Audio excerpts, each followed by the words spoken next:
This podcast is brought to you by patreon.com/Talking Simpsons. Head there to check out exclusive podcasts like Talking Futurama, Talk King of the Hill, the What a Cartoon Movie podcast, and tons more.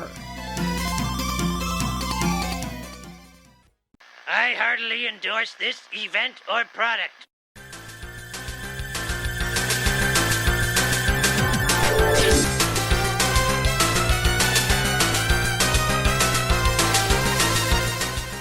Ahoy hoy everybody, and welcome to Talking Simpsons, the podcast that's more unpredictable than a Mexican sitcom. I'm one of your hosts, the psychotic young mouse Bob Mackey, and this is our chronological exploration of The Simpsons. Who else is here with me today, as always? Bang Bang Bart himself, Henry Gilbert, hello. And who is our special guest directly to the left of me? Nina Matsumoto, so very tired. It's true. And this week's episode is Itchy and Scratchy, the movie. All right, ladies, prepare to be blown away by Bang Bang Bart. This episode originally aired on November 3rd, 1992, and as always, Henry will tell us what happened on this mythical day in real-world history. Oh my God! Happy Election Day, Bobby! Madonna's Sex replaces Rush Limbaugh's The Way Things Ought to Be in the New York Times nonfiction charts. Whitney Houston's cover for I Will Always Love You is released as a single. Soon the single will take over the Billboard charts. And a little man named Bill Clinton is now president-elect of these United States. To quote the critic, fat, lecherous hillbilly elected president. It was a big day. This wasn't what happened this week either. This was the election day. This is the night it happened. This episode was airing as the election results were pouring in. A rare Tuesday new episode of The Simpsons. This was a stunt. Yes, it was a crazy stunt. The network schedulers thought folks are bored by election results. They don't care about that, even though this was a very exciting election, as I recall back then as a kid. Much more than Dole and Clinton felt like, 4 years later. And then they air this episode, brand new episode. It is the start of sweeps, so, you can understand that too. November sweeps being the time when ratings are measured more closely than usual in the old style of ratings, and so you want as big ratings as possible, so I get burning it off. That it was this, and then 2 reruns of Martin and In Living Color, and then a brand new episode of Herman's Head. So that was everything else. Election results on their competing stations, but that was the Fox programming then. They couldn't even put together a new Martin for this night of programming. They burn off a new Simpsons, but they're like, we got to hold back on these Martin episodes. Now, I think I'm pulling this out of my ass, but I'm pretty sure that Sweeps is what it was. I'm not sure if it still exists. It's because the ratings that happen during Sweeps determine the prices of the ads that are bought, which it seems like they're cooking the numbers by making the craziest things happen during sweeps. You think the sponsor would say, no, let's make this another week that we determine the prices of ads. But no, it was like that for a long time. I think that's the way it worked. Well, now these days, it's about not knowing any numbers, and you just have to believe what the company tells you what a number is, so there's no publicly known ratings for anything. Well, now the numbers aren't like this many people watched. It just says 500 billion minutes of Stranger Things have been watched. Yes. Or left on while people fell asleep or whatever, or left the room. You hear everything's the most watched movie of all time. But Fox thought that the Bill Clinton election was not going to be a big deal. There's been some argument, did Ross Perot cost H.W. Bush the election, or was it the economy stupid? Was Bill Clinton just that good? What did it? But it was the night. I think on later commentaries, Mac Groening says, I told you so. You guys thought he wouldn't get elected, but I told you he would. So it sounded like there was definitely doubt among adults then. I don't remember how my parents were feeling about it, but I know who my dad voted for, and it was not Bill Clinton. But I can't say how surprised it was. They thought this would kill the ratings for this episode, but then they were pleasantly surprised to see it was basically about 85% of what a normal episode would get. And then this would actually outperform episodes later in the season, so it wasn't even that big of a deal. But we really were bored by politics, even after so many years of Republican president and a Democrat coming in to overturn that. Well, I was up in Canada, so, I didn't know anything about American politics or Canadian politics. Politics in general, I was 7 years old. As a 7-year-old, I only judge people by their looks, as you do when you're little. And now I remember being glad that Bill Clinton, I don't know who he was, beat out that funny-looking man, Ross Perot. Well, you didn't know about NAFTA. Yeah, It's very complicated, but Okay. it's bad. It deals with the other border, not Yeah. not the Canada border. Yeah. No, I guess actually I think it does deal with the North Canada border, too. American Free Trade Agreement. That's right. So I guess it would include Canada too. I'm very wrong there. We knew about it through Saturday Night Live comedy because our favorite Wayne's World actors were also playing the presidents on television. So that's the main thing I knew about Clinton and the Yeah, rest. and Dana Carvey playing two of the candidates at once. With David Spade standing in for Ross Perot when you see him from behind. That's right. Yeah, I just remember, like, even as a kid, I couldn't take Perot seriously, and I just kind of felt sorry for him because everyone was making fun of him. He kept saying, "Can I finish?" It was funny. He said it all the time, I'm sure. It was an interesting time. Also, like, Ross Perot would buy ads on TV. I was seeing, too, that Bill Clinton was the first baby boomer president as well. And we haven't had one since. No, I'm kidding. Barack Obama is like on the razor's edge between baby boomer and Gen Xer. He's definitely a baby boomer. But then after him, it's like no more. We have to go older. Well- and until the silent generation or whatever is in their hundreds, then we can look at boomers again now that they're in their 80s. But until then. We'll get a Gen X president when Gen Xers are 70. That's when we get a Gen X president. Yeah, we were just talking about Joe Biden recently, and I had the thought that, he's kind of too old to be into the Beatles. He was a grown-ass man when the Beatles came out, yeah. When he heard the Beatles, he was like, music should be about two drag racers and one of them dies, Jack. These guys aren't singing about leather jackets at all. Speaking of music, Madonna's Sex, the salacious book of sexy portraits, took #1, beating Rush Limbaugh's The Way Things Ought to Be. This was basically like a hardcover OnlyFans. It's like, do you want to see Madonna naked? Well, go to Barnes & Noble, pay $60 for a sealed book. Take it home, and then whatever you want to do with those pages, buddy, it's a free country. But yeah, now, like, pop stars just post pictures like that of themselves on Twitter, whatever the next big social media thing is going to be. Every time I use Facebook, I will get those promoted things of like Britney Spears bears all in new Instagram post or whatever. Like it happens all the time. But Madonna did it first. Well, she did it first. But everybody was freaked out by her sexuality. Now, I was going to see Madonna this summer on her big new tour. It's like a greatest hits tour, but she had a health scare of some kind and had to go to the hospital. She's doing better now. I think she's going to redo those tour dates, but she was supposed to come up here to Seattle. And I was going to see Madonna live. I've never seen her live. I want to see her live once. That's how the acts get the money. They're like, hey, I might die. You never know. Well, I just saw posters for the Aerosmith farewell tour, so... I mean, he's going to be saying farewell from prison cell. Exactly. Actually, yeah. And lastly, with music, yes, Whitney Houston's covered I Will Always Love You. It is now released as a single. It will set records. It will be #1 on the charts in America for 14 weeks straight. I think that does get broken eventually and sells 3.1 million copies. You could not escape this. We as kids did not know it was a cover. Yeah, definitely not. Not until much later in life. And we have to resist the urge to put this in any news story, a recap for the next, 8 months worth of podcasts. It's what sucks. I always like looking like, okay, what's #1 on the billboards? That's always fun to reference. But it's like, nope, just until I think February episodes of season 4, I cannot talk about what's #1 on the charts because it will be this song. And I've not ever seen The Bodyguard. Anyone in this room? I was just about to ask if either of you have seen it, because I've been tempted to watch it. Every time I fire it up on a streaming network, I'm like, nah. I heard it's, like, okay. I've heard Kevin Costner, he seems to be a little condescending. I heard somebody talk about it on a podcast recently, and they're like, I feel uncomfortable how condescendingly he talks to the black characters in this movie. It feels weird and loaded, but If I want to see a movie about a bodyguard from 1993 or 92, I'd watch In the Line of Fire. And that's my final statement. Sorry. What is that? It's the Clint Eastwood movie where he is the Secret Service agent against John Malkovich. he failed JFK, and Malkovich is taunting him of like, you're going to let another president die. And John Malkovich, basically, he builds the gun that killed Shinzo Abe. Oh, right. That's right. I would rather watch that. Yes. Hey, see, okay, so after you see that, then watch that. But I mean, Nina, you're on a real JCVD completist run right now, aren't you, with movies? I have been for, like, several months now. How close are you to done? maybe I've got like 10 more movies to go. I've already watched like 40 of his films. Wow.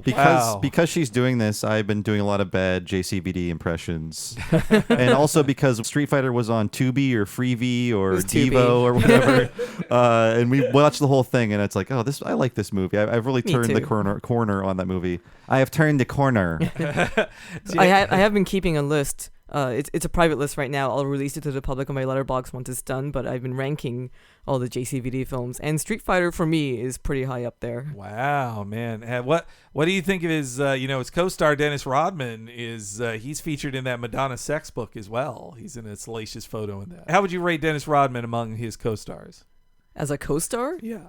really bad. Yeah, I figured. Double Impact. Double Team. Yeah, Double Impact is a different movie, Yeah. but he's also in it. Is he also in that? Yeah. Wait, Dennis Rodman? No. JCVD is in Double yeah. Impact Yes. and Double Team. Yes. No, the Dennis Rodman one. That one was like awful. It wasn't even like a lot of JCVD stuff is fun to watch, even if it's bad. But that one's just like bad.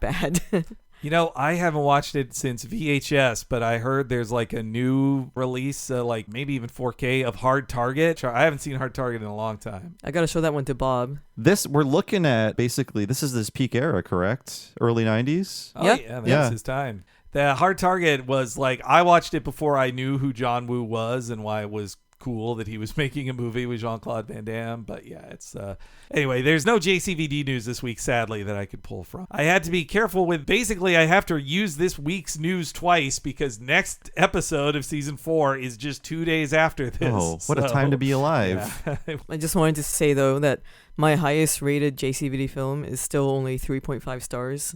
Oh, wow. So you're enjoying it in some level of irony of watching them all? Oh, it's almost entirely ironic. Okay. But yes, Most of his movies are terrible. Okay, last JCVD question. Definitely in the 90s ones, but I fell off his films after the 90s. It seemed like he tried to show his butt in every movie. Does he keep doing that later into his career? He does actually, even when he's older. Okay. I mean, he works hard on it, and he's right to show it off. He's still in really good shape. Okay, well, all right. Well, then I know that if I watch some more, I can see more of his glutes as the decades go on. Well, we just talked about JCVD's ass. Now let's talk about a woman with class, Nina Matsumoto. Welcome to the show, Nina. Thank you. Frequent guest and wife of me. It's our first time recording in Henry's new apartment. Yes, but if you're a border official, we could be doing this from any location, really. Exactly. Yeah. Apartment can mean many things. Yes, it's more of a state of mind. Yeah. You've heard a couple now where we've been remote, but now it's back to me and Bob in the same room and a third guest in the same room, which is still a rare occurrence. How do you guys like my gamer table with its full, I hate this logo. Don't say the logo. I don't want to know. But why does every logo is like a Deus Vult, like Roman warrior guy for every place that makes gamer things? It's to represent gamer strength. This is the biggest desk mat I've ever seen in my life. It covers the entire surface of the desk. Kind of redundant because I have my character ones I really like of Dragon Quest. You've got a desk mat. Yeah, and Bob's got the Nahobino of Shin Megami 5 on his I side. sure do. The Nahobino's collecting Maka, Bob. You'll hear that 800 times. Look out. If you play SMT5. You'll never hear the end of the Nahobino collecting Maka. This episode, though. Yeah. I remember when we did it originally, it was our longest episode to date at 90 minutes. Wow. At that point, that's when we play our first clip on modern episodes. But yes, one of the all-time greats, and I always forget how up there it is for me until I watch it again. And this is probably one of my most rewatched episodes in my history with The Simpsons because I didn't record every episode. Hey, blank tape costs money, all right? But this is one I did record and watch the hell out of and also do a lot of freeze framing because this is some of the best rough draft stuff. They just got a great start with Homer the Heretic and now even better stuff here. We talked about rough draft on Homer the Heretic. Please go back and listen to our history about them. But they were essentially created to make Ren and Stimpy episodes to the standards of that production team. And their early episodes for The Simpsons are basically between 5 to 8% off model, and it makes them so much funnier. Even looking through Frankie, I'm like, Homer's hair is a little bigger here. Their eyes are a little wider. They're always wall-eyed. It's so great throughout this episode, and it's also very well written too. They haven't been broken down to follow all the rules yet. It's so much better for that. Yeah, this is a gorgeous episode. There's so many drawings of just especially Homer, like they draw Homer so far, and Grandpa. They look great, but also I'm so glad they gave this one to Rough Draft because this is a tribute to animation. Like this is to this point the itchy and scratchiest episode the show ever had. And so Rough Draft, and they say it on the commentary, they say it influenced them doing The Critic. I think this is what got Rough Draft hired on The Critic to be the main studio for it because they did such a good job on this one. Yeah, we don't need to say it every time, but yes, Rich Moore directed this. He's supervising director for The Critic and Futurama and now an Oscar winner. So obviously it looks really, really good. And the opening joke, we're not playing the clip yet, but the opening joke even just is a Critic joke. Like that just is, you could have that scene on The Critic exactly the Absolutely. same. Yeah. Jay Sherman would be sitting on the couch after they show the clip, making a little fun comment. And I think what also made it special for me is that a lot of references would fly over my head as a kid. But when I saw this at the age of 10, I knew enough about animation and animation history to understand it all, and it made me feel very, very smart as a kid. Yeah. I didn't get like all of the 70s references, of course, or the 80s ones even, but everything in here really spoke to me. No, and it's such a great tribute to animation history, and also how it feels as a kid to really, really want to watch a movie. And even Lisa gets like caught up in like, no, this movie, you haven't lived through enough film hype to know that like this happens every year. It's always the next big movie.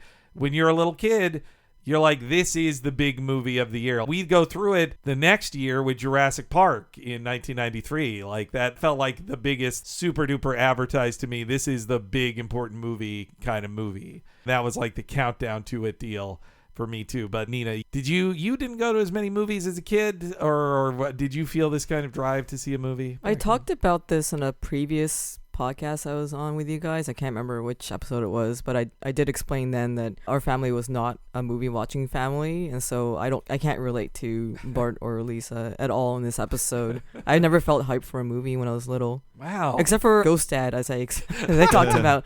I really wanted to see Ghost Dad. I never got to, and I still haven't. But that's about it. We're going to rent that. We're going to get the 4K. One day I'll watch it. We're going to get the Criterion. I'm going to watch it when I'm like old, like at the end of this episode. Yeah. I'll see it in a theater. But I'll be. Which one's the Ghost Dad? Cosby. Cosby's a jerk. He sure is. Now, one other thing I just realized as we're talking about this is I really think this episode was based on the hype for Batman Returns, especially because so much of early Simpsons references them seeing Batman together. Anytime you see a line for a movie in the show or like a crazy line, it's them reflecting on going to see Batman together, which is reflected in this episode. But I feel like when this was written, that's when the mega hype for Batman Returns was at its peak, for sure. Yeah. Oh, and they would have gone through just the year before the Dick Tracy hype. It was like Batman 1989 changed everything with movie marketing. Like it became the event beforehand. You sell the Batman t-shirts beforehand, and they're like, oh, and Dick Tracy will be that too. It wasn't. But then Batman Returns also, yeah, huge event movie. They're pre-selling everything. Everything's an ad. And even you would get the behind-the-scenes looks on news channels that were presented as news, but were actually just a commercial for the movie, is on channels that were friendly or owned by the movie studio. Yeah, you're right. This totally feels tied into like the Batman marketing that they all went through as nerdy fans. I love hearing him on the commentary say like, yeah, we used to do lots of stuff together as a family, and now we had real families. We don't spend time with each other. That's why children are the enemy of podcasts, as you've said, Henry, and also all entertainment. It's true. Those kids ruin everything with their needs and attention, and they don't appreciate movies the same way. But this was assigned to Swartzwelder because he loved Itchy and Scratchy, but apparently it was a Sam Simon idea that you think of Homer as always punishing Bart or always being like mean to Bart and strangling him. But the idea that like, well, actually, when it comes time to really punish him, he just is like, whoa, like he's the softy. And that's such a clever change on what you'd expect from the character.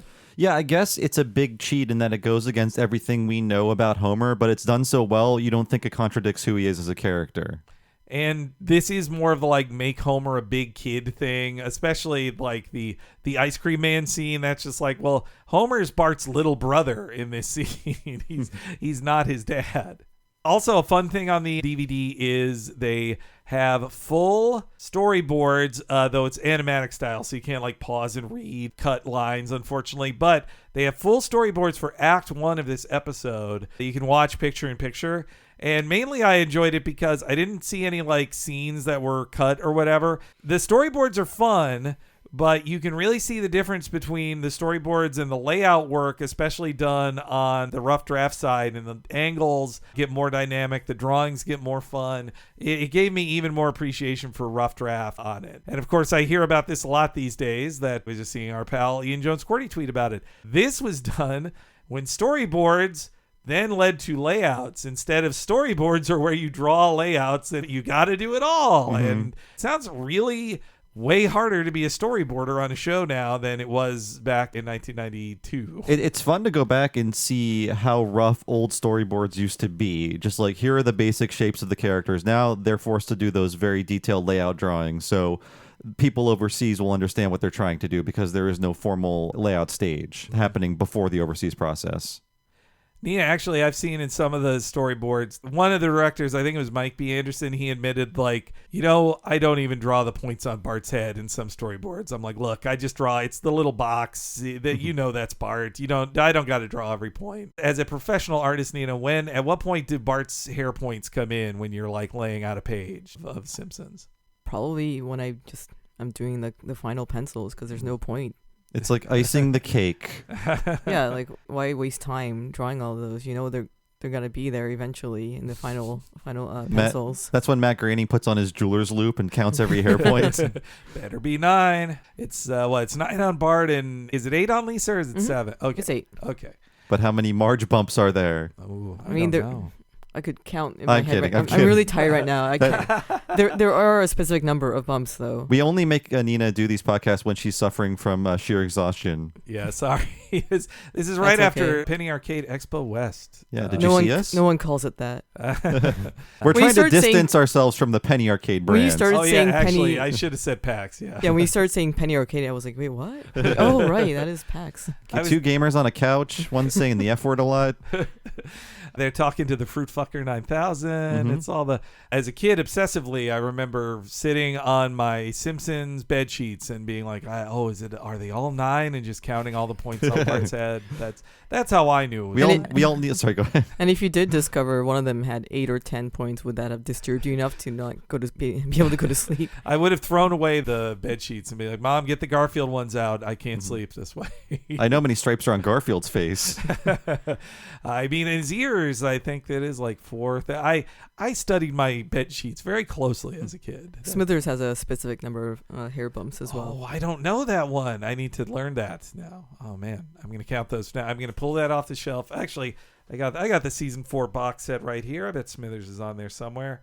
But anyway, We're going to do a live point counting. yeah. So- We are delaying this until we get to minute 90. Then the first clip can be played. Yes. No, but Itchy and Scratchy, the movie, it does begin with them with a bit that was just about out of date, talking about them reacting to movies that were then brand new. Star Trek VI, Undiscovered Country, was released in 1991, the fall of 1991. You did it again, Henry. You dropped the out of a title. Why do I hate the word "the" so much? We need to question this. Do you hate specificity? Star Star Trek, some undiscovered country. I listened too much to Justin Timberlake's character in Social Network because he said, drop the from Facebook. And I want to keep doing that from every movie or episode titles of Simpsons. Lisa, beauty queen. But okay, yes. Well, I just call it Star Trek 6. But yeah, it came out in 91 in theaters. I did see it in theaters because I did start getting into at least the Star Trek movies after seeing Star Trek 2 on TV. And I was like, wow, one's in theaters. I didn't know I was getting on the end of the train as it was coming out then. Well, this is the first time I've seen this parody since I've learned a lot about Star Trek, mostly thanks to our friends at We Hate Movies. Their Nexus series on their Patreon is very funny, very informative. And since then, Nina and I have watched a few of the movies, and we're going to start going through more of them. But I've heard this is a very good one. It's very uneven, that movie series, but I've heard this is a very good one. I watched it kind of recently, and I think it is my second favorite of all 6 of the old guy of the TOS movies. I'd put 2 at number 1, and I'd put this in number 2. Okay, here, I'll just do my whole rankings. 2, 6, 4, no, 1, no, 4, 1, 3, 5. That's my rankings. Well, I've only seen 2 of them. And actually, we didn't even see the good ones yet. No. No, That first one was So boring. Yeah, sorry guys. I wanted to like it so much, but I was literally falling asleep. There's some cool effects, but the anus screensaver for 45 minutes didn't keep my attention for very long. But didn't you fall out of your seat from that V'ger twist, Bob? Oh yeah, that was very stupid actually. Yeah. It's like, oh, there's more space dust on here. It really was the Simpsons thing. I want to see more of the original series before watching more of the movies. Yeah. But I do want to do what I call scary math. So I encourage everyone to listen to our episode of Talking Futurama this month on the Patreon, patreon.com/TalkingSimpsons. Andrew Drupin from We Hate Movies is on it. And on that podcast, I did scary math, and I determined that early Futurama is now as old as classic Star Trek was then, basically. So it's terrifying. Yeah. So here is what I want to say now. I did the math on this. This Simpsons episode is now older than classic Star Trek was in November of 1992. Ooh. Yeah. Ooh. Classic Star Trek was only 26 years old. In 1992, this episode is 31 years old. So more scary math. Kirk was a whopping 60 years old in the final TOS movie. And out of all the core cast members, they're all over 60 except for Yardley Smith and Hank Azaria. They are 59. They both turn 60 next year. So they're kind of cursing themselves with longevity. They're like, look at these old people playing the same roles. Ridiculous. And they're all doing it now. And of course, as with The Simpsons, satire has been lapped by reality. Patrick Stewart was just in a new Star Trek series he started doing when he was 80 years old. So it's so quaint to see them laughing at, look at these people in their late 50s and early 60s. Ridiculous.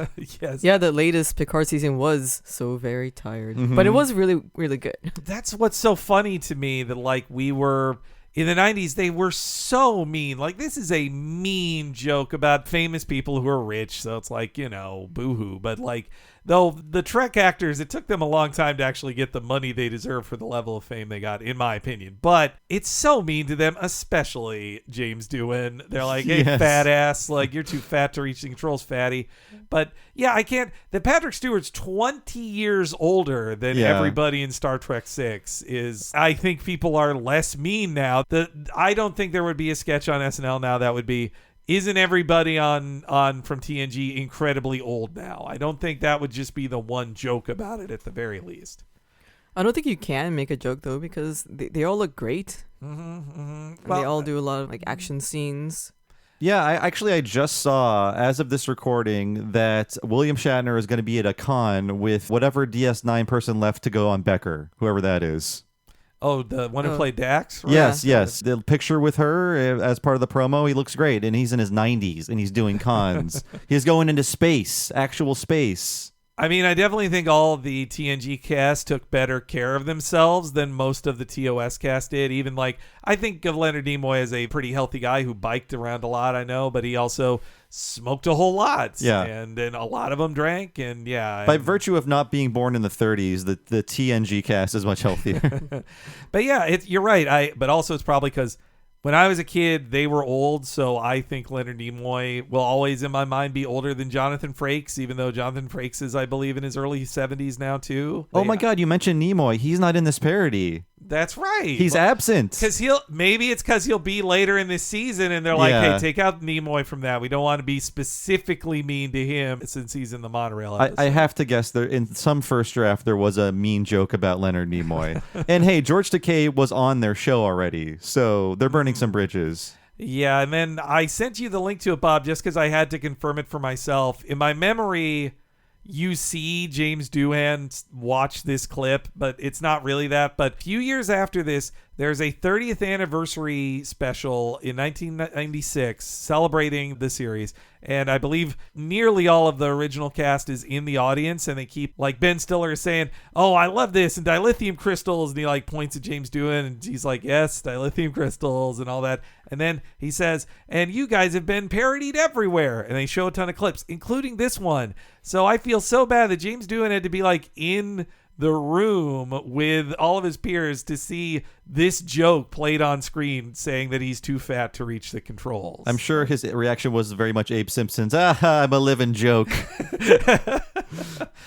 This also Star Trek 12, So Very Tired, which That would be Into Darkness, which is a really shitty movie, in my opinion. I do not like Star Trek Into Darkness. No, I didn't like that one either. And I haven't seen Wrath of Khan. I would like to see that. Yo, I know it's just a ripoff of that, right? Yeah, every good thing in it is the good part of Khan. I know they like reversed some stuff, some key scenes, and that was like what was supposed to like make the fans happy, I guess. Well, because JJ thinks he outsmarted you too. He's like, oh, you thought...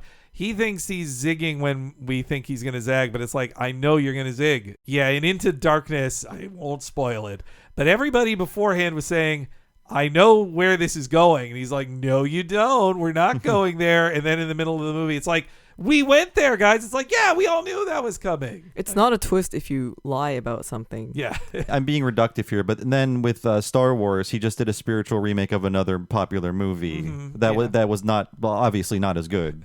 It's quite a scam that he's got running there, that he's can do a good-looking ripoff of an actual movie. Simpsons guest star J.J. Abrams. Yes, yeah. And we all watched The Force Awakens from its nap. They literally go to bad robot offices in that even and talk about like, oh, but they make it all about how Homer thinks JJ ruined his childhood by rebooting something else. But like, if you talk about meanness and holding back, they are so cruel in this episode. Simpsons does not have that meanness these days when it comes to big names. I guess that's the difference between being an institution and not, I suppose. Let's hear the clip. Star Trek and Poison Pizza. Captain's log, stardate 6051. Had trouble sleeping last night. My hiatal hernia is acting up. The ship is drafty and damp. I complain, but nobody listens. Star Trek 12. So very tired. See the original cast in their greatest adventure. Captain, Klingons off the starboard bow. Again with the Klingons. Mr. Scott, give me full power. It's not good, Captain. I cannot reach the control panel. Boobies! What a ripoff! I don't have to sit here and take this. Hubba hubba. Oh, you kid. Thank you, dear. Now be good for Grandpa while we're at the parent-teacher meeting. We'll bring back dinner. What are we gonna have? Well, that depends on what your teachers say. If you've been good, pizza. If you've been bad, let's see, poison. What if one of us has been good and one of us has been bad? Poison pizza. Oh, no, I'm not making two stops. Do you think this is more of them writing Bart as gay with his hubba hubba? Oh, you kid. Just it feels like Conan O'Brien's contribution here. Just like this out-of-date slang coming out of Bart's mouth, making him eccentric.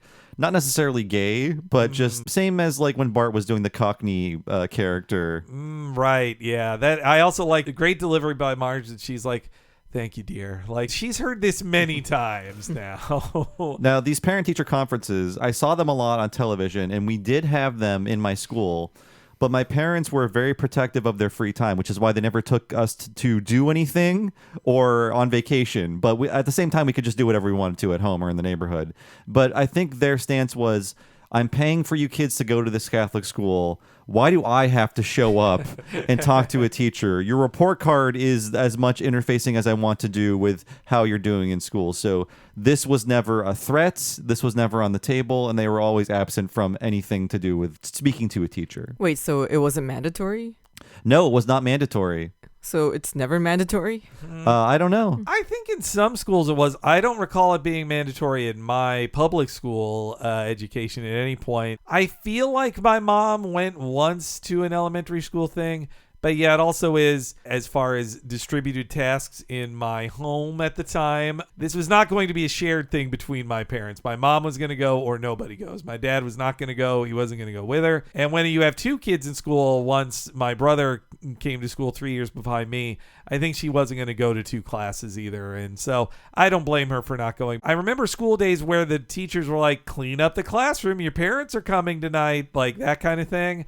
And I remember thinking, my mom's not coming. She told me she's not. I also wasn't like a bad kid. I guess, too, it's like, it feels like it's only for warnings or, I suppose, praise, too. But yeah. Yeah, we did parent-teacher night all the time. And I was totally fine with it because I was a really good student. So I had nothing to be scared of. And I always was delighted by meeting the parents of my friends. Oh, really? Yeah. It was just kind of interesting to see like who their parents are and what they're like. The times I can think my mom did go, I didn't go with her to it either. Yeah, it was like the parents really? go and no kids there. Yeah. Yeah, that's how it was for us. Wow. So it was the parents and the kids go to school. Wow, that's great. If you're like me, you get to hear your teacher praise you in front of your parents. Oh, wow. You're like the defendant at that point.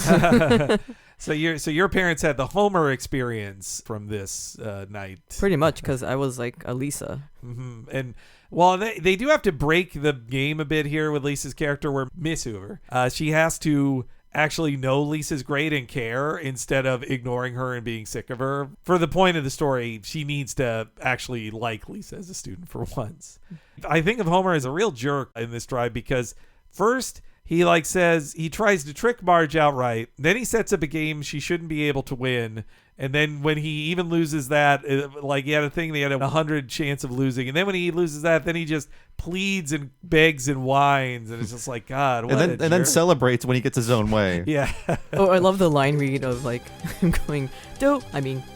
Yes. Yeah. It's gonna be so smart. He's not a good husband in this. An okay father, but then later, we'll get to it, but he basically repeats what Marge said to him earlier as if he came up with the thought about Bart's future. Oh, yes. Yeah. Yeah.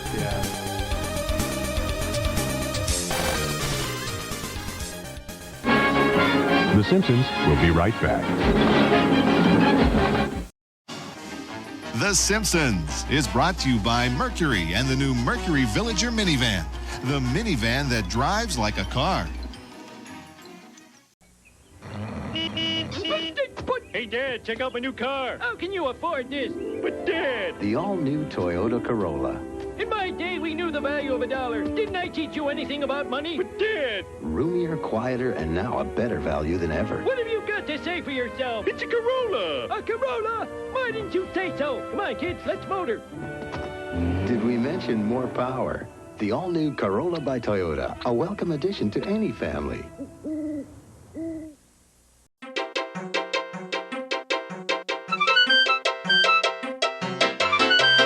Welcome to the break, everybody. Now's our chance to be bad. And we always thank our wonderful guest, Nina Matsumoto, whenever she can come on. The amazing artist with a ton of Simpsons experience, award-winning, Eisner award-winning artist. We're always so honored when she can come on and also draw us some cool art for our podcast. Thanks so much to Nina. Check out her comics. Check out all the awesome art she does for Fangamer and other outlets, too. Follow her on Twitter, on social media, Space Coyote or Space Coyote. Everywhere you check out the internet. Thanks so much again, Nina Matsumoto. And if you enjoy me and Bob being able to record in person in our new Seattle studio, I want to say that it's only possible thanks to our supporters at patreon.com/TalkingSimpsons. Subscribers there make this all possible, and for $5 a month, they also get a ton of bonuses, including 2 new podcasts every month of us covering Futurama and King of the Hill, just like we do an episode of The Simpsons. A new episode each month. We're into season 4 of Futurama, into season 3 of King of the Hill, and we have the whole back catalog of over 150 podcasts, including every episode of The Critic, every episode of Mission Hill, and many of our favorite episodes of Batman the Animated Series. Please check it all out for yourself at patreon.com/TalkingSimpsons.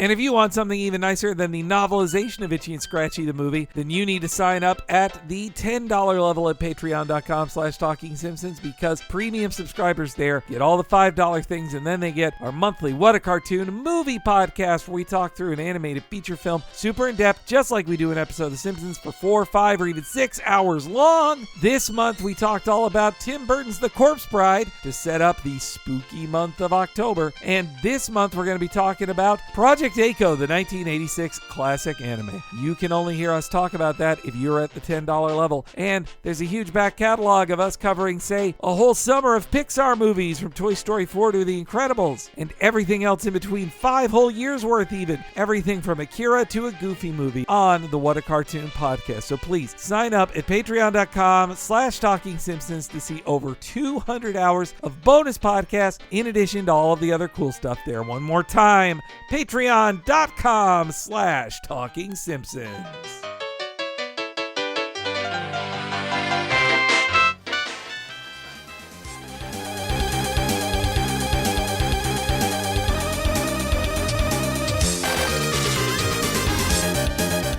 It's funny, too. This is a well-written episode, but when they walk by Willie, who's dressed up for the night, he just goes, ugh. Like, there's not a joke. Why does he do that? I always wondered. We don't have deleted scenes on the discs until season 5, really. So I assume that there had to be something more. I made a note of that, like, what?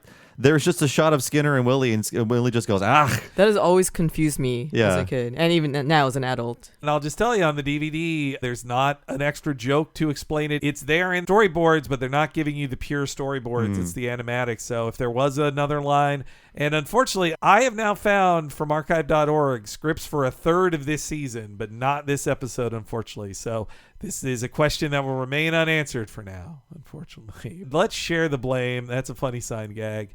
They head in. Now, I have looked at children's desks whenever I occasionally see them, and I'm like, how was I ever this small? How did anybody ever fit in these things? They look so tiny. And Homer, talk about great animation. It's so cartoony, and I love it. Homer's sucked in the gut, zips into the chair, and then just expands slowly. The creaks and cracks. God, it's good. It looks painful. Yeah, when all of his fat just comes down, it's like Popeye when like the spinach goes through his body, you know? Right, yes, yeah. I don't know if Groening loved that, but the level of cartooniness, but I did. And right behind Homer is the mysterious mother of Janie, who I know the real Jim's in his Janie history was like, look, there's Janie's mom. What's her deal? It also very distractingly looks like adult Ralph Wiggum in this classroom. But I mean, they knew he was Ralph Wiggum, but maybe he had some father in the character design list or something before it was nailed down. I don't know, but this guy is very distracting. And his hair is not connected. Just like the lines aren't connected. It's very weird. It's an important question of who knew when he was Ralph Wiggum, because I definitely think that was drawn by somebody who did draw Ralph's dad looks like Ralph. But then other people did know, I think, because like we saw it in Camp Krusty, Lisa says Wiggum and throws it to an off-model Ralph. But it is Ralph's voice coming out of it. And so at the very least in that episode, that Kirkland's team, this is a different team, and things can get lost, especially when it's not been made officially official. I mean, too, this episode is full of other little mistakes, mainly Marge's pearls, and I think it's because Act 1, she's in white pearls the entire time, so in Act 2, there's a few scenes where they didn't do a retake where Marge has white pearls, and I just blame it on that she's, for a third of the episode, she's in a white pearl model, so it's an easy mistake for animators to make, to mix those two up for the scenes. Marge is taken to a very prison-like one-on-one. It's not a class thing for her. It's like Krabappel sent home every other student's parent. And it's like, nope, I just want the time alone with Marge to let her know what's wrong. They're having fun with Bart. Sometimes Bart is potentially gay. Often he's potentially a serial killer. Yes. With troubling signs of things to come. This is portrait of a serial killer stuff. He brings in prison-like objects. He is a science genius to synthesize laxative. And then is the birth control joke that Edna got an unwanted pregnancy and had to get an abortion? With the rage in her voice and her expression on Tic Tacs, I feel like Edna had to have a procedure because of this is a very dark joke. Yes, yeah. Or there was like a concern, like, oh, my period is not on schedule. Why is this happening? And yeah, there was some stress there. But I mean, then Bart, I guess we have to guess where these fireworks are going. Mike Reese does not like this joke, right? I Mike hate Reese? this joke. Arthur is just drawn so cute and nice, and he's just like this poor boy whose life has been ruined by Bart. And I mean, I'm glad they cut away, but he put it up his butt. Like, that's what the joke is. Reese was also against how they made a parody of an actual rape trial earlier in the series. It's when Bart has the blue dot over his face in court in a fantasy sequence. Here, I mean, I'm not trying to be cute or funny. This is just a parody of a child sexual abuse trial where it's like, show us on the doll. And we saw this all throughout the 90s. I think the last reference I saw to this was in Clerks when Randall is like, who touched you? Yes, yeah. On the Clerks animated series. Yeah, no, the show us on the doll. Like, it was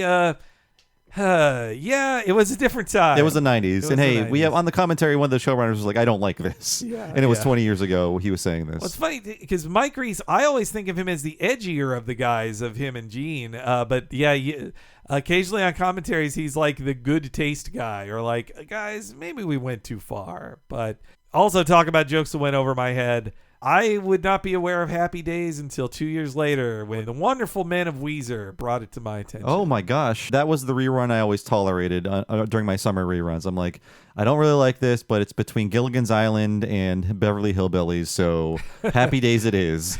And I've said this before, but it was always very confusing. So wait, this is an old show, but it's about something older? I don't quite get this as a kid. Even after the Buddy Holly music video with all the Happy Day stuff in it, it still took me a while to realize it was not a show from the 50s, but from the 70s. It wasn't even that year. I realized it. I mean, again, I didn't know Henry, and it's just so great. Homer is reading to her a rerun of Happy Days that is the most nondescript rerun of Happy Days either. Henry Winkler, the Fonz. I love his little way he looks at Lisa when he says, the Fonz. Yeah, it's great. I mean, as time is passing, it is interesting to see Lisa as a baby in 1984, and then very soon we're going to see a lot more of her as a baby in 1984. Yeah, they know it. Let's just say that TV Guide is giving a description for a rerun of Happy Days that Homer's reading. He didn't say it's a new episode, but to be clear, Lisa was born during the Olympics of 1984, meaning the summer, and Happy Days was essentially over by the summer of 1984. So it's not exactly wrong, but it edges close to it, and I wouldn't be a pedant with a podcast if I didn't say that exact timing of it. I might have talked about this before, but I did really enjoy reading our version of the TV Guide when I was little. Did it have a fun like a slightly tepid Canadian title like TV Manual? It was called TV Times. TV Times, yes, I love it. Yes. It came with the Vancouver Sun every week, and I would be like, oh boy, what's on TV this week? And I loved reading the summaries. No, I'm glad the internet came along into my life. Yeah, no, I loved reading the TV listings. Well, my parents didn't buy TV Guide for the longest time, so mainly I would read the free listings that came in the newspaper. That's how I would read it, but eventually I think by 95 or 96, probably because The Simpsons or Spider-Man was on the cover of it, I became a TV Guide reader. And yeah, that's how you had to know the names of episodes of TV shows, or if a new one was that week, you'd have to read it on there. I remember, someone should have intervened, but I loved television so much that in the early 90s, I thought I need to get better at watching television. I need to be more efficient. I need to know when things are on. I could be missing good shows. That's when I started buying TV Guide kind of regularly because it was only $1. Yeah. I remember when I was excited about the next episode of Stressed Eric that was supposed to air. It was in the schedule, but it never did because it had already been taken off the air. Oh, yeah. When TV Guide lies to you, I hated those moments. Like, wait a minute. They can take shows away. One very young Bob Mackey thing I did was for my tapes, I would cut the description out of TV Guide, the very tiny description, and tape it onto the tape with Scotch tape. That's smart. Instead of writing my own with pen or anything. It looks so neat. Yeah. That's a good move. That's smart, man. I didn't do that. The closest I had to that was 6 months period. I cut every Garfield out of the newspaper and put it in a scrapbook to collect it because I was like, oh, I'm up to date with Garfield comics. I have to cut it out of the newspaper. Precious memories.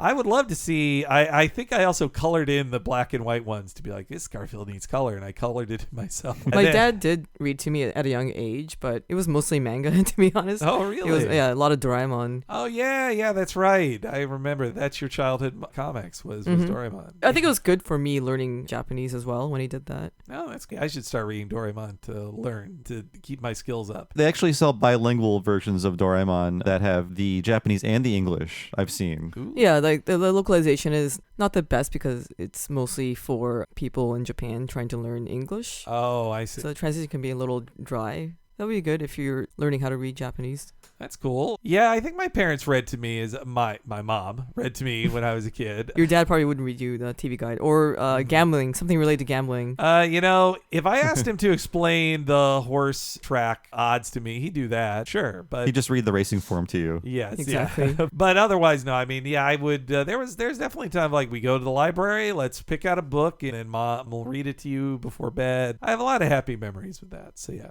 I feel connection to the young millennials who love Arthur because I did read Arthur books as a kid.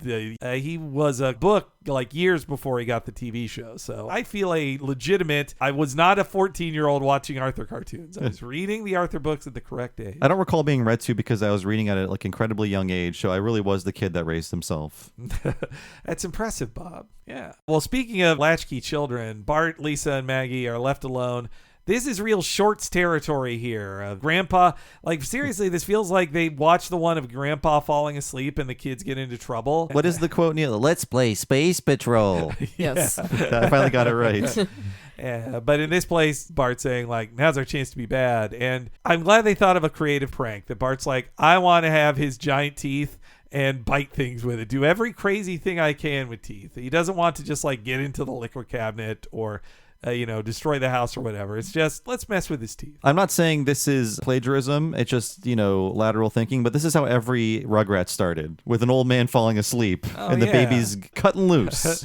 This is right after they fired the Rugrats people. I wonder. Funny hearing Rich Moore talk about how they're like, how am I going to do this? The vision of Bart spinning around the room from the ceiling fan. Like, it is a crazy shot. Him and his team did a great job, though. It's so rough draft of this era. Rough draft meaning the studio, not that it's a rough animation or anything like that. When we say rough draft, that's a compliment. It's like when you say bad, we mean good. Yeah, the POV from the inside of the ceiling fan pointing out towards Bart as the room is spinning behind him. Boy, I don't think they'd be that ambitious a few years later. Oh, no way. Nah. Walls, I feel like Rough Draft isn't in a position to say no because they want to prove they can do whatever Simpsons throws at them because this is such an opportunity for them. So maybe later when they're like, we're pretty established, we can say this is too hard. This is what you'd ask to do in a movie. And we can't do this. I also noticed with this episode, we've heard that John Swartzwelder does not like writing for the female characters, often forgets Marge's name. Lisa in this one is just an accessory. I like how she is participating in the Bart badness, but she receives none of the fallout. And then she's not really herself in this episode. I feel like John Swartzwelder does not have a handle on her very much. I think it's cute seeing Bart making Lisa laugh, though. I do like it. He's not trying to bite her or anything. He's just putting on a funny face, and she giggles at it. He's treating her like his audience for the prank instead of, I'm going to get my sister. Like, yeah. I'm just saying we should punish Lisa, too. She put the record on. She encouraged all of this. She is getting away with all because she, got such great reviews. And also another great drawing. I love when Homer leaves and the chair is trapped around him, and it's framed so perfectly to the reveal. And also, talk more about Lisa's first words. Homer's love of Where's the Beef. Here's our first knowledge of it, and soon we'll know that it even made him vote for Mondale, his love of Where's the Beef. I'm happy that I've known about this now for a long time, Where's the Beef, because as a kid it baffled me. It totally baffled me too. Now I've seen all the Clara Peller commercials I can stand. And we talked about this before, Henry. She was at one of the WrestleManias, the old WrestleMania woman. WrestleMania 2, yeah. Yes, yeah. But yeah, I wonder now if can an ad hit that kind of level of knowledge now? Do people know enough? Like, even can a Super Bowl ad, a really big Super Bowl ad, be as famous as Where's the Beef these days? When I think of, ads that really went big or that people talk about, they're usually, infamous ones, like the one where one of the Kardashians offered up a Pepsi to a cop. Remember that one? Yeah, they're usually the ones that make people furious. Yes. Or I'm ad-free on everything, so I don't see these anymore. But when I wasn't, Hulu would show you the same ad every 5 minutes, and it would just be infuriating for progressive, let's say. Well, I guess progressive, those are kind of viral. Sure. The Geico Gecko. Yeah, but he's 20 years old now, right? Yeah. He's voiced by Wesker, isn't he? Do they have the same voice actor? Some British guy. Yeah, or some guy doing a British voice. There's been a lot of Weskers, though, so. Oh, that's true. I guess I'm thinking of it's either Wesker 1 or 2 is also the original Geico Gecko. But, now when I think of ads now, I either think of dick pills that they can sell on TV for old men, which are advertised to me on pro wrestling, or it's the Flo and her family of insurance sellers as well. They've grown to a whole community now. There's an extended universe of the insurance salespeople that Flo is merely the matron of. They then cut back to Marge. She's being forced to write on the chalkboard, and this is when they're given a few visions of Bart's future. Busted! Homer, we have a problem here. Are you kidding? Lisa turned out perfect. I won't stand here and listen to you bad-mouthing Lisa. We're talking about Bart. Oh, that guy. I think the problem here is discipline. If Bart does something wrong, you should punish him. Well, we try. But he has this way of making us think we've punished him when actually we've completely caved in. He's the boy you love to hate. Well, you've got to start being firm with him. I believe with persistent discipline, even the poorest student can end up becoming, say, Chief Justice of the Supreme Court. Chief Justice of the Supreme Court. What great men he would join. John Marshall, Charles Evans Hughes, Warren Burger. Burger. Man, I want a burger. No. This is at the time when they're making Homer dumb, and this has an all-time stupid Homer line in it. This is also when they've decided they want Homer to be selectively smart on a specific subject, and that it's the Chief Justice of the Supreme Court, or Supreme Court in general, is their choice. And Supreme Court's hotter than ever these days, right, guys? They're making everybody happy with their insane decisions that are very unpopular countrywide. They're not your problem anymore, Bob. No. Yeah. What's the highest court in Canada now? I should know this. Do we know this? Okay. Yeah, the Chief Magistrate of Canada. I'll have to look this up. But. Well, hey, my taxes still pay for all the horrible things they're approving of, so don't worry about that. In America, by the way. If you'd like to know which guys Homer's referring to here, well, here's a quick one.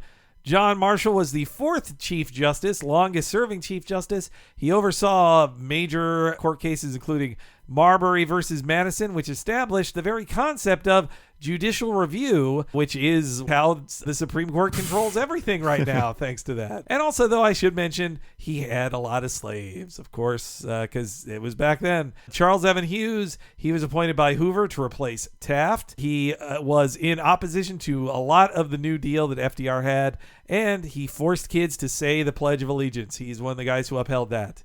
And finally, Warren Burger, a lifelong Republican appointed by Nixon, had a couple surprise liberal rulings, but very against women as judges and very homophobic. He helped uphold the sodomy laws in America that were not struck down until we were adults. So 2003, I think, something like that. Yeah, crazy. And I've got more on the later Warren as well. And this is when we get the fantasy of Bang Bang Bart. You know, sometimes if you think of the fantasy by itself, you think it's one of the Bart fantasies where at the end he goes like, it's Marge having a Bart sad future fantasy. I mean, so much of this episode looks great. This sequence looks so good. There's so many cool camera angles. They have to create an entire audience of like bachelorette party style women. I mean, I just love the bluntness of, you're fat. Yes. Just nothing clever about it. Just an insult shouted at a guy trying to do his job.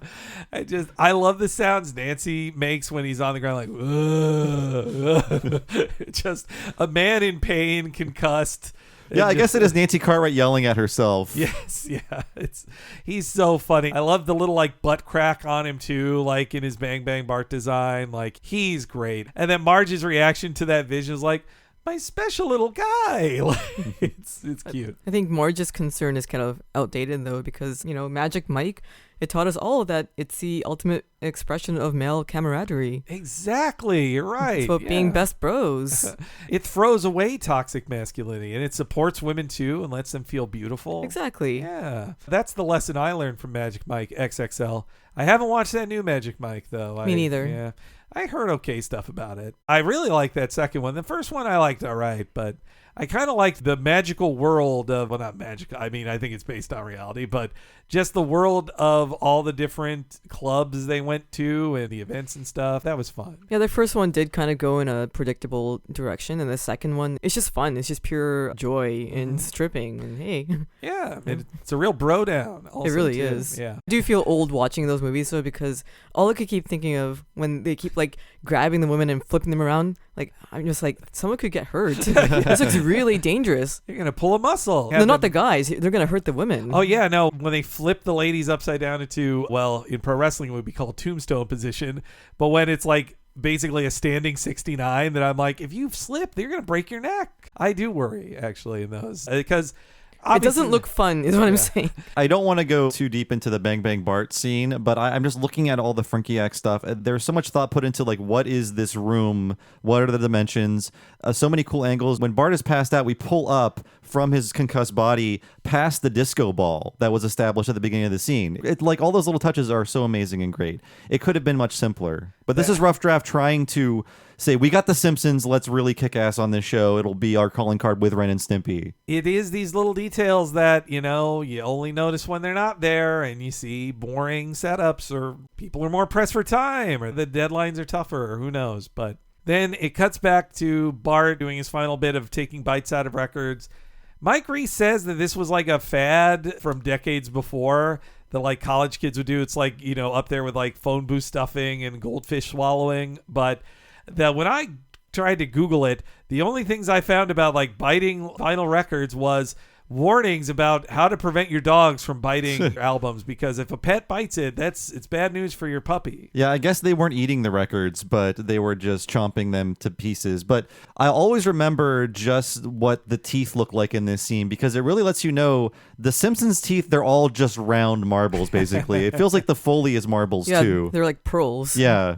Oh, God, do I love big, toothy, rounded. Nina, I don't know what the official rules are on drawing Simpsons teeth all the time, but I prefer it when Simpsons, there's not a line between the teeth, and it's basically like one white thing with pearled almost, like Marge's hair almost, but white. Yeah, I think they kind of stopped doing that after a while. I miss it. I did notice it in this episode, and I thought to myself, oh, they don't draw them like this anymore. I mean, I think in HD especially, it's probably easier to have the definition of lines denoting the separated teeth. But I prefer the big, I like the cartoonier look of the teeth all being like rounded together, kind of. I prefer that, especially, I mean, some of my favorite drawings are when Homer, oh my God, in Deep Space Homer, his smile when he's like spinning in place, the rounded teeth on that are some of my favorite Simpsons teeth ever drawn. And these teeth are up here too. And you talk about detail. When those teeth shatter against the wall, it's a pile of teeth and they draw like every tooth in place. And when Bart tapes it all together, you really get a feel of like this just jumble of teeth shoved in Grandpa's mouth. This is Grandpa's not making sense. If you don't start making more sense, we're going to have to put you in a home.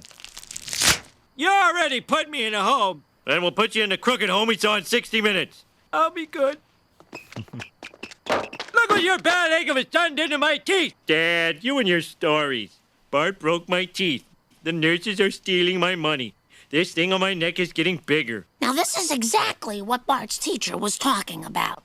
Our son did something wrong and you looked the other way. But Marge, look at that hangdog expression. He's learned his lesson. Let's get him a present. Please, Homer, why do I always have to be the bad guy? All right. Young man, since you broke Grandpa's teeth, he gets to break yours. Oh, this is gonna be sweet. No. Oh. Bart, we're sending you to bed without your supper. Yeah, right. Like you're gonna let me go hungry. I'll be eating that pizza in 5 minutes. Bart, stop being confident. Doggone it! Oh, Grandpa. The way it stuck to his forehead. I love that too. Stop being confident is a great line. Yes, yeah. It feels James L. Brooksy to me. Oh, yeah, you're right. Man, also the scene on 60 Minutes, that is another running one on Simpsons they really love. Like, as seen on 60 Minutes. I think David Merkin says that's what he'd do if someone got a new car. He'd be like, oh, I saw that on 60 Minutes, and then say nothing else. Don't know. That's I think it's still going on. It's a news magazine that did investigative pieces. I thought it ended. Oh, did it end? I feel like, well, obviously 2016 is forever. I feel like it was like, 60 Minutes got a Trump interview kind of deal. Obviously, I don't watch regular TV news anymore. No, I think it's currently in like season 56. Okay, all right, cool. I think I was thinking of 2020. Yeah. Now that I was watching a ton as a kid. If they said I loved watching both. 2020, at least in the States, was on right after TGIF. So if you watch TGIF all night, then you watch 2020 afterwards and got to hear about, Satanic Panic, or John Stossel telling you about how homeless people steal, all the hits of 2020. Yeah, 2020, 60 Minutes, and A Current Affair. Oh, yeah. I think we were more of a hard copy house than a Current Affair. Hey, there's room for both. The excitement on Grandpa's face, too, when he thinks he's going to break his teeth. Also, talk about another great animation. This is just going to be saying all episode. But when Bart says, the Bible, ew, like he has a little shudder as he steps away from it. So good. It's such a great little move. Yeah, Bart, though, is denied it. He almost tricks Homer multiple times. Also great animation of Homer running up basically like 3 flights of stairs to get up to Bart. I'm a coming boy.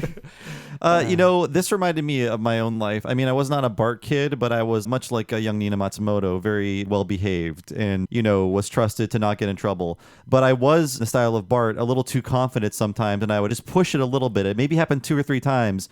But when I was actually punished, I was like, well, this is odd. So I just can't leave my room. Okay. It rarely happens. So I identify with Bart here. Like, he's just like, well, this is very strange, this scenario. I mean, I think they still fed me. I was rarely disciplined, but I don't think I was a bad kid. In my high school years, I befriended friends who wanted to push me to do bad things, and I sometimes listened, and I regret all of that now. But at Bart's age, I was mostly I was too sedentary, and I guess the only times I would be punished is if I was told to stop watching television or playing a video game or go outside, and then I would not like that. I don't recall too many punishments. You were the Millhouse hanging out with the Barts. Yeah, that's a good, yes, yeah. Oh, that's what it always sounds like when you talk about the hooligans you hung out with. Yeah, no. Al Jean talks about how he was the Millhouse in the Bart friendships. I did feel that way. That captures it very well. Yeah. I think there was one like go to your room punishment and one like you can't go to this thing you want to go to punishment, but then when I went to my room, I'm like, well, I have a Super Nintendo, and they're not going to come up here and unhook it. And I have TV with cable. It's like a resort in here.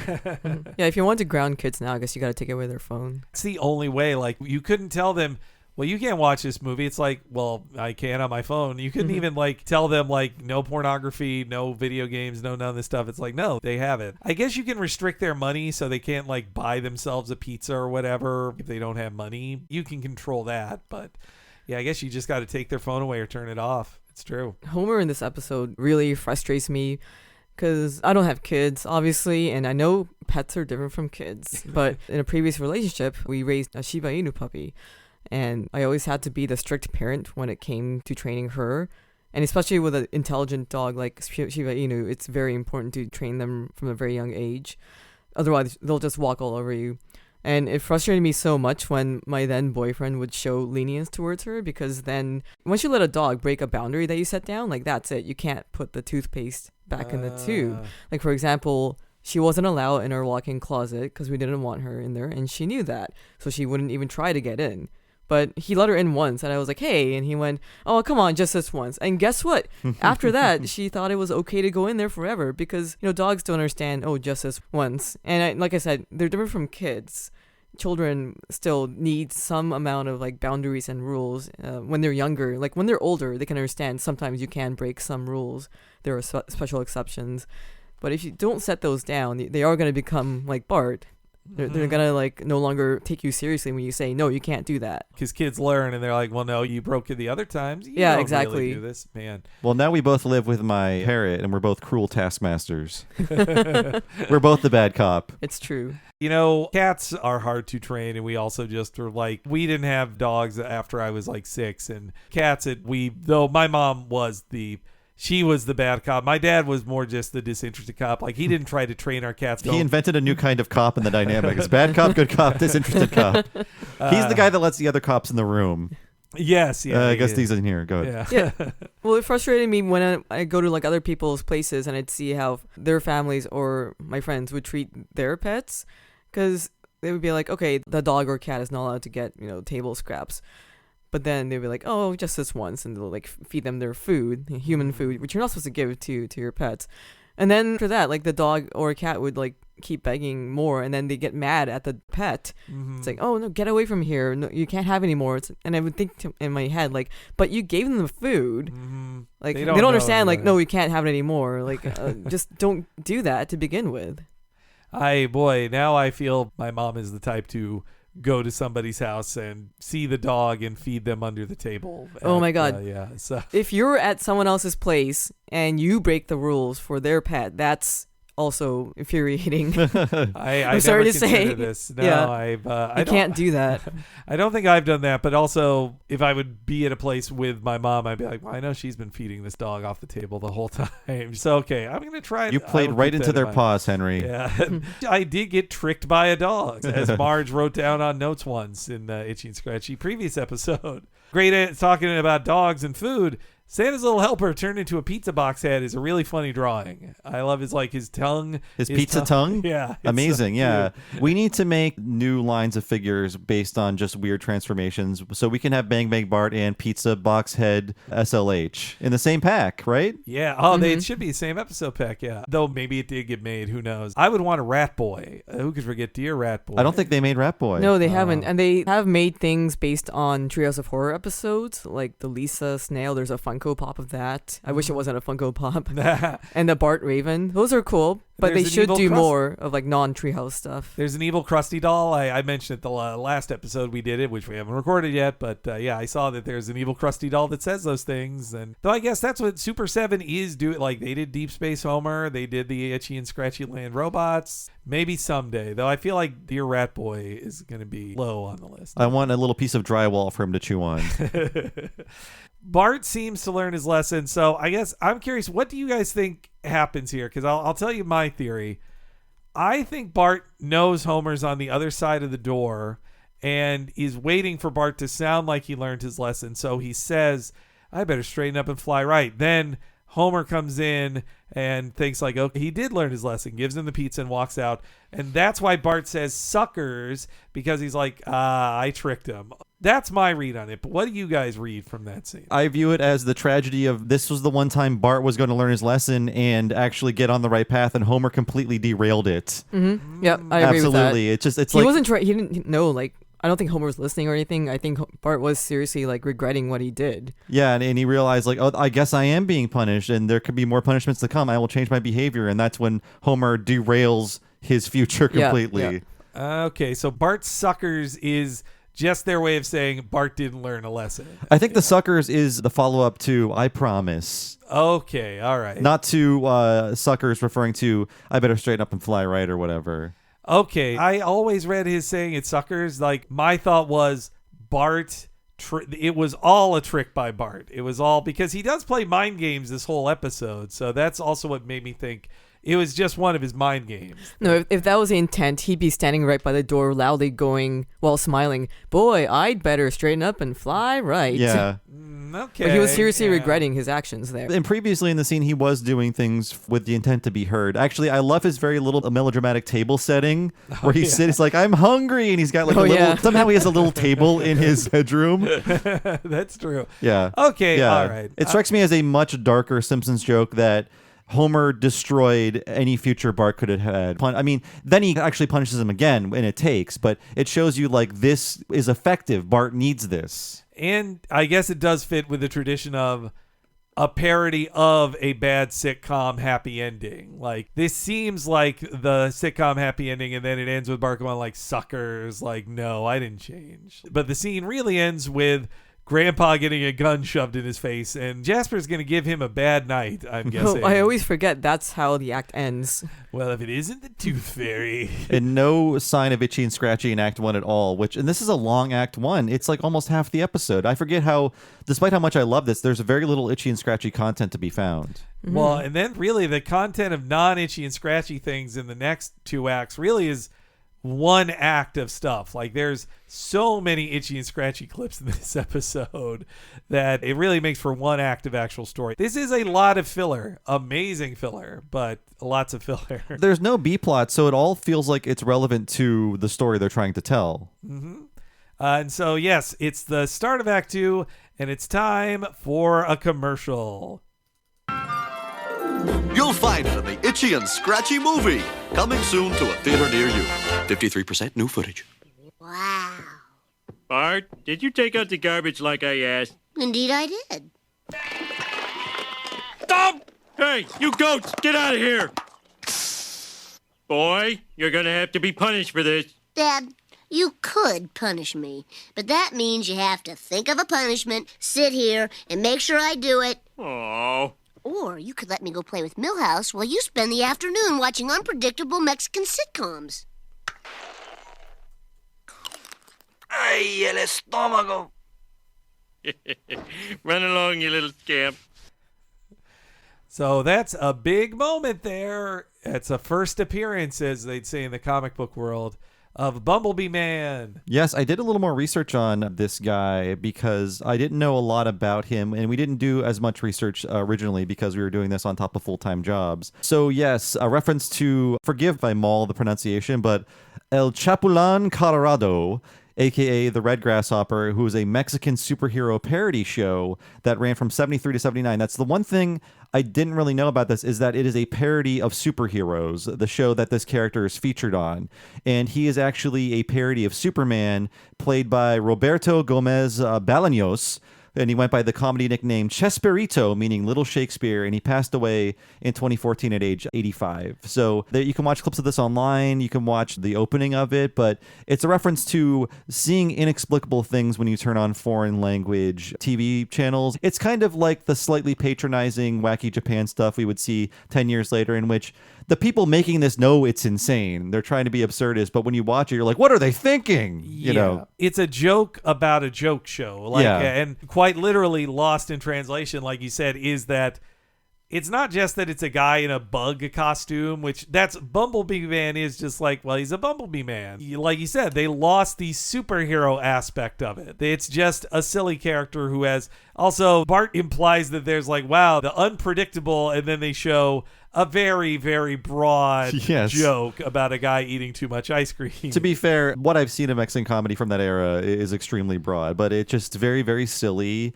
I would have Telemundo on every once in a while just to see, like, what are shows like there? Mm-hmm. This is also like, writers living in Los Angeles. There's a lot of Spanish language television in Los Angeles even back then.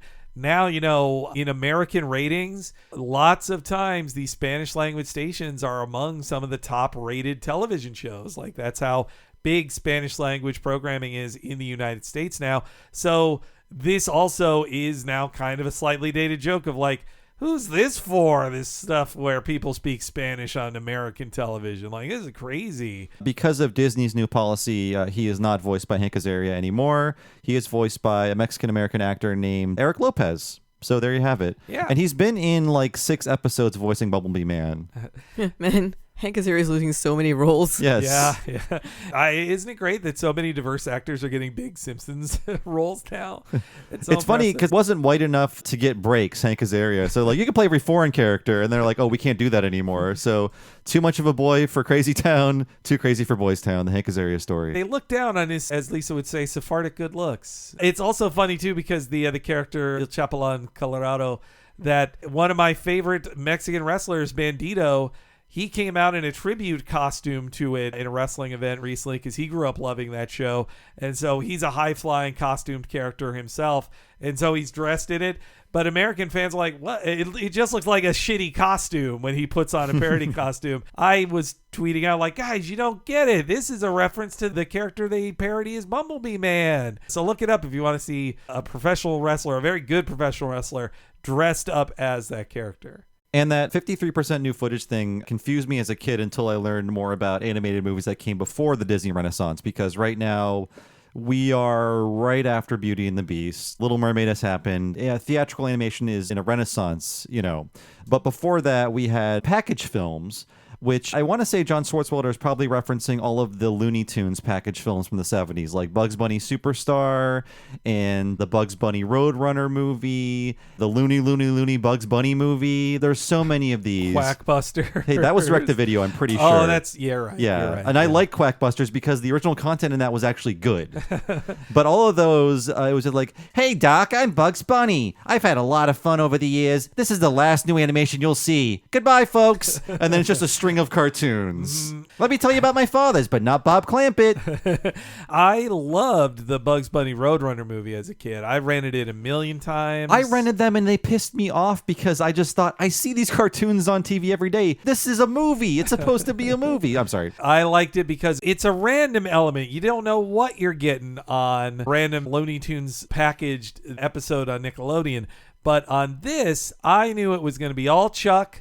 And yes, in between scenes of Rabbit Season, Duck Season, Rabbit Seasoning, that's the name of the short. In between scenes from that, then you'd have to watch a bunch of 80s Chuck Jones animation that's very poor. Yeah. But it was still good. But I also love the number 53% because it seems like that is like, legally, you can't release it if it's under 50%. It's just over 50% new footage. And I mean, this doesn't happen in America anymore. And I think it still kind of happens in Japan because if you'll see like, oh, my favorite anime has a movie, but it turns out to be, oh, this is a compilation movie. It's basically retelling the entire series in a 2-hour movie, and they maybe touch up new footage. They were doing it a long time ago. Evangelion has one of those. Gurren Lagann has one of those. It feels like that kind of movie-going experience is still happening in Japan, just wanting to see the story again, but with an audience on a big screen.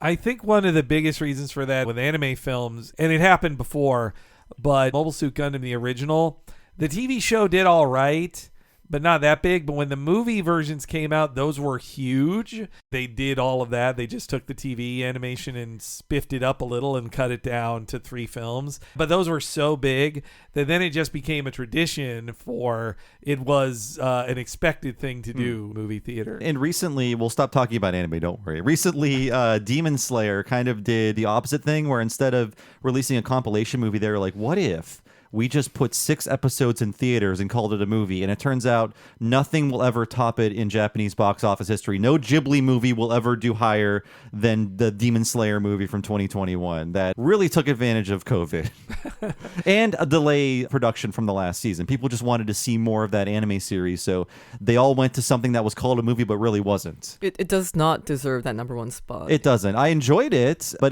then it was just cut up into episodes. It's not a movie. No. So it was sort of like the Futurama movies, where it's like, you're going to sell the DVD and then we're going to air these as episodes on TV later. That's kind of bullshit. Yeah. I didn't know that it then got rebroadcast on TV. I knew it was, well, because I'm used to, as an anime viewer of a lot of adaptations, that movies they go to Movie Island and they meet a character who only exists in the movie and they're like, my friend, I've known you forever. And then at the end of the movie, they go like, well, I'm leaving this island. See you later, character I'll never mention again. And then they go somewhere else. And I was interested because it sounded like with Demon Slayer, it was the opposite. It was like they took big storylines from that they were going to adapt anyway to the show and made it into movie level animation. But to know that then they just make them regular TV episodes, like, is a fine line between TV in the theater or an actual movie. And it was fine, but I did feel kind of scammed. Yeah, and I will say that Demon Slayer, this is an ad for Demon Slayer, it's really good, by the way. The TV animation is basically movie level animation for anyone but Studio Ghibli. It's a very well animated show. So the animation didn't feel that much different. I don't know if it was better quality than the TV series. It didn't feel like it was, but the TV series is so good looking. I was also thinking of what was like the biggest one of these scams in at the time. And I think it was the Heathcliff movie, because I believe that has less than 10% new animation. It's just Heathcliff, and at least it looks all right because it's TMS Heathcliff cartoons, but still, it's like Heathcliff's hanging out with his nephews. He's like, oh yeah, kids, I had a lot of fun. And then they then cut to episodes of the show. And then when it's over, he's like, it's also a rainy day, so it's even just depressing. Like, oh, so it's a rainy day, and you're telling us about other episodes. And then the ending is just him going like, "What do you think, kids?" And the kids throw him out of the house into the rain, and he's like, "That's my kids." And I was like, "That's it? That's the ending of your movie?" And in the context of this narrative, the kids hated what they just saw. Yes. So this movie stinks. Now you can't get away with that in American cinemas, I don't think. At least in, like, for a theatrical released American animated film, it cannot be a bunch of reused stuff.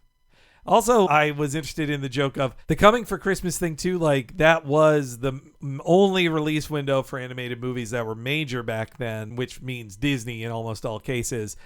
Oliver and Company, The Little Mermaid, Rescuers Down Under, and Aladdin, all November releases. I also read it as an extra joke that this incredibly violent movie would be a holiday film. Yes, yeah. And you know what broke the tradition was The Lion King, because The Lion King went over budget, and they're like, we can't release it in time for November. We need a different November movie. I guess it's going to be June. And then it breaks all Disney box office records. It's their biggest one ever. And they're like, I guess summer is the time for Disney films after all. And Pixar eventually did that. Yes, Cars broke that tradition. Cars was the one that was the first June one. As if you guys haven't listened to our Cars one yet, Nina, you're a defender of Life is a Highway, though not the version that's in the movie. I like both versions. Oh, I think they're both fine. Okay. Very Canadian, right? Oh, totally, yeah. Tom Cochrane is a national treasure. He has the Order of Canada, and you mustn't speak any ill of him when we're back home. Well, I won't be on any highways. I'm staying off the road. What is your life then? Light rail, I would say. My life is like light rail. But the next day here, and then you're gone. And that's today for you guys. But you'll be on the road soon enough and be somewhere else tomorrow. By the way, I watched Cars for the first time to listen to your commentary, and I hated the movie movie. But our commentary, you couldn't stop laughing. Oh, yeah. No, the movie was No, I'm putting sorry. me to sleep. It was our commentary. Yes. Right. Why didn't we say that? We should have. Where was that then? Man, you're not a convert to the comedy stylings of Larry the Cable Guy after that? No. You know what? I never had any experience with Larry the Cable Guy. This is very topical, by the way, for this episode. My first time hearing him or seeing him at all was for Jingle All the Way 2, which was filmed in Vancouver, by the way. One part of Vancouver. I see. He wasn't that annoying in it. Like, I thought, like, oh, he's got to have all these raunchy jokes and he's got to be really, like, sexist and awful, but he wasn't. I guess because it was a family film. He was really toned down. So I don't know what he's like outside of Jingle All the Way 2. So my first impression of him was, oh, what a nice man. And he's fine as Mater, too. Yeah, he honestly grew on me as Mater. He was not my least favorite part of that movie. So maybe I'll just stop with my exploration of Larry the Cable Guy with those two movies. Don't watch his special, Get Her Done, in the unrated director's cut DVD. Since we're all together now, I can tell you that I've now lived in Vancouver long enough for filming to interrupt my life. Oh. Where I went to a very close by local coffee shop. I was like, I'll get coffee in the morning. And I walk by and I'm like, I think this is where it's supposed to be, but it's a musical instrument store. Am I going crazy? And the sign still says coffee, and I duck my head in. They're like, oh, we're filming today in here. So on the lookout for the 9 million things filmed in Vancouver that month. What made me walk an extra block to get coffee? That was so funny because I think that was one of the first times you went out on your own to get coffee instead of me coming with you. And jokingly, I was like, oh, are you going to be okay? And you're like, haha, I needed my name pinned to my shirt or whatever. And then that happened. Yeah. And I walked by it. I was like, well, maybe it's not on this block. And I looked at Google Maps and it said, no, it's 10 feet behind you. And then I was like, I have to find out what's going on. And then you showed me later. I was like, oh, wow, they really made it look like a music store. It's cool. For Star Snoop, the one I want you to keep an eye out for is John Cena, because when they filmed that Peacemaker Season 2, they filmed 1 there. So I'm guessing Season 2 is going to be filmed there too. So Well, I'm trying to get work as a background artist on So Help Me Todd. So look for me on that show. I guess all the DC shows are over now. They all got canceled, so you can't be on those now, unfortunately. We are currently watching a show that was filmed in Vancouver. I don't want to say what it is because someone will spoil it for us in the by comments. the time this goes live, we'll have seen the remaining 9 episodes. Yes, but I guess, Bob, you said now you can kind of recognize that it is Oh, Vancouver. absolutely, yeah. The dream and the mystery of cinema is gone for me now. Everyone's always in Vancouver, and I can see like by the bus lines and by the word Victoria on buildings and things like that. Mm-hmm. And one of the very prominent locations in said series that we're watching is a location that was in a neighborhood that I grew up in as a kid. It's constantly used for filming. And I even have like a photo of it because to me, it's like a landmark of my neighborhood. We'll be done with the season by the time this goes live, weeks from now. We can say what it is. Okay, it's Yellow Jackets. It's Yellow Jackets. Oh, okay. I'm interested to hear what that show's like. I've only heard it as a name of shows people watch. So it's very good. Okay. And there's African Grey representation in it. Oh, yes, cool. yes. But it's also an insult to people who are into podcasts and birds. There's too many podcast meanness on films and movies and TV shows. This is not a spoiler, but it's like, this awful person who's just crazy and irritating? They love podcasts. And guess what? They also have a bird. Yeah. See, this is what happens when you give Joe Rogan the big deals. It makes people think, oh, when you say your podcast, you mean Joe Rogan and Hateful Men. That's the problem. But she is one of the best characters, though. Oh, yeah, for sure. I think she's like a fan favorite, too. I think so, too. It's like, you love to hate her. That's the kind of character she is. She's the boy you love to hate? Yeah. Yes, Christina Ricci, we can say. Yeah. Okay, all right. Once we're done with boys, which was another Nina pick. This one has very few boys. I like that you called it boys instead of the boys. Yeah, See, come you on. did it I again. did it again. We need a CAT scan. And I think we need to go that far. Yellow Jackets is just Yellow Jackets. Okay. But boys. When we're done with boys. Then we'll watch girls. Yeah. Yeah, it's like Lord of the Flies, but with ladies. Ladies of the Flies. Okay, all right. Lord of the Butterflies. Oh, boy, man, I got to stop doing this with the word the. Why am I doing this? So, yes, after that bit with the goat hissing at Homer, which also I think is great animation, they then cut to the Itchy and Scratchy billboard that sprays out blood, and the newlywed couple loves it. It's a great little joke that they are like, that's delightful. They're just covered in fake blood. And then it like pumps out fake blood by the gallon every second, and it never stops doing it all day long. I hate to go back. I noticed that in this episode, they do sequels to some of the jokes in this. Maybe intentionally, maybe not. The little brief gag in the trailer where basically Itchy is presenting a woman made of bombs for Scratchy. There's a sequel to that. We looked it up. It was A Star is Burns. And I think it's 4 funerals and a wedding. It's a more elevated take on the premise in which Scratchy falls in love with a bomb wife. And they have bomb children together, and she explodes and kills him as they're walking on a porch swing together. And Itchy dies in that short as well. Yeah, then he has his heart attack. That's right. Yeah, but it's like, I like how they took that idea a couple years later and pushed it to the limit, where he actually has a long, very enriching life with a bomb wife. You know what? That short is sweeter than the opening 10 minutes of Up. It is. Gotta Wow. say. As someone who didn't think Up was that great, even the beginning, I don't get the big deal about it. We can talk about this later. Nina's saying down with Up. I tried to find if there was a similar thing to this.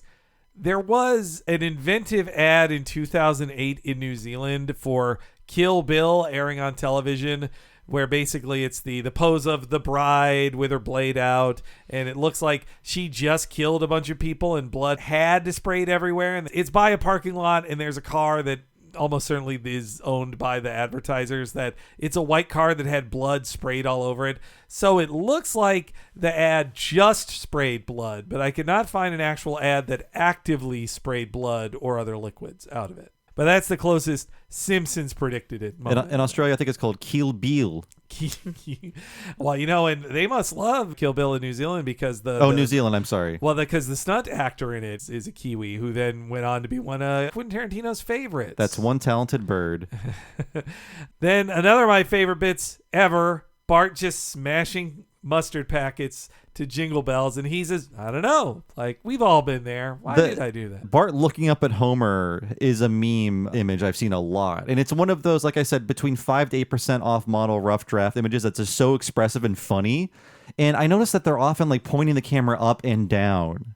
It's not just like proscenium staging of scenes. They're capturing like the perspective of the character who is in control of the scene or who's being dominated. You really see the characters in that angle, and it's hard to draw those designs from those weird angles. I think that's why it's so fun to see, because every artist has a slightly different interpretation of it. They draw them so wacky anyway that when you're seeing them from a different angle, you're like, it's more fun to see how wacky they look. Yeah, I love that. I also, speaking of memes, I've seen that meme a lot of like Homer looking at Bart smashing the mustard packets, and that just it's saying like, Homer represents one thing, Bart another thing, and the things being smashed are another thing. I just saw that used in relation to CM Punk, except CM Punk is all three of those things. CM Punk's Homer, Bart, and the smashed packets. The fact that it's mustard and not ketchup is a choice. I think they thought, if it's ketchup, it would look too bloody.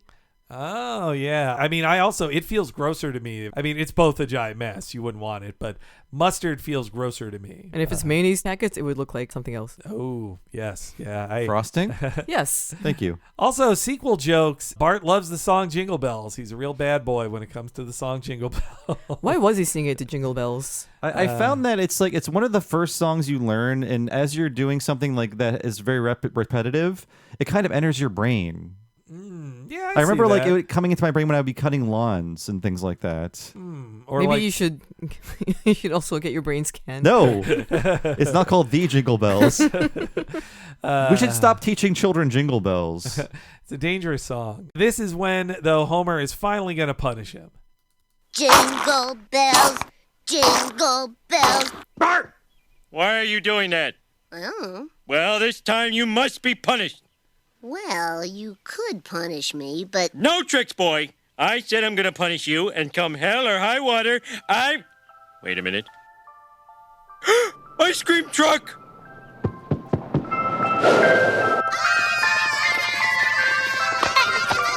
Me, I was in first. Now, what were we talking about, boy? We were talking about the time you beat jury duty. Oh, yeah. The trick is to say you're prejudiced against all races.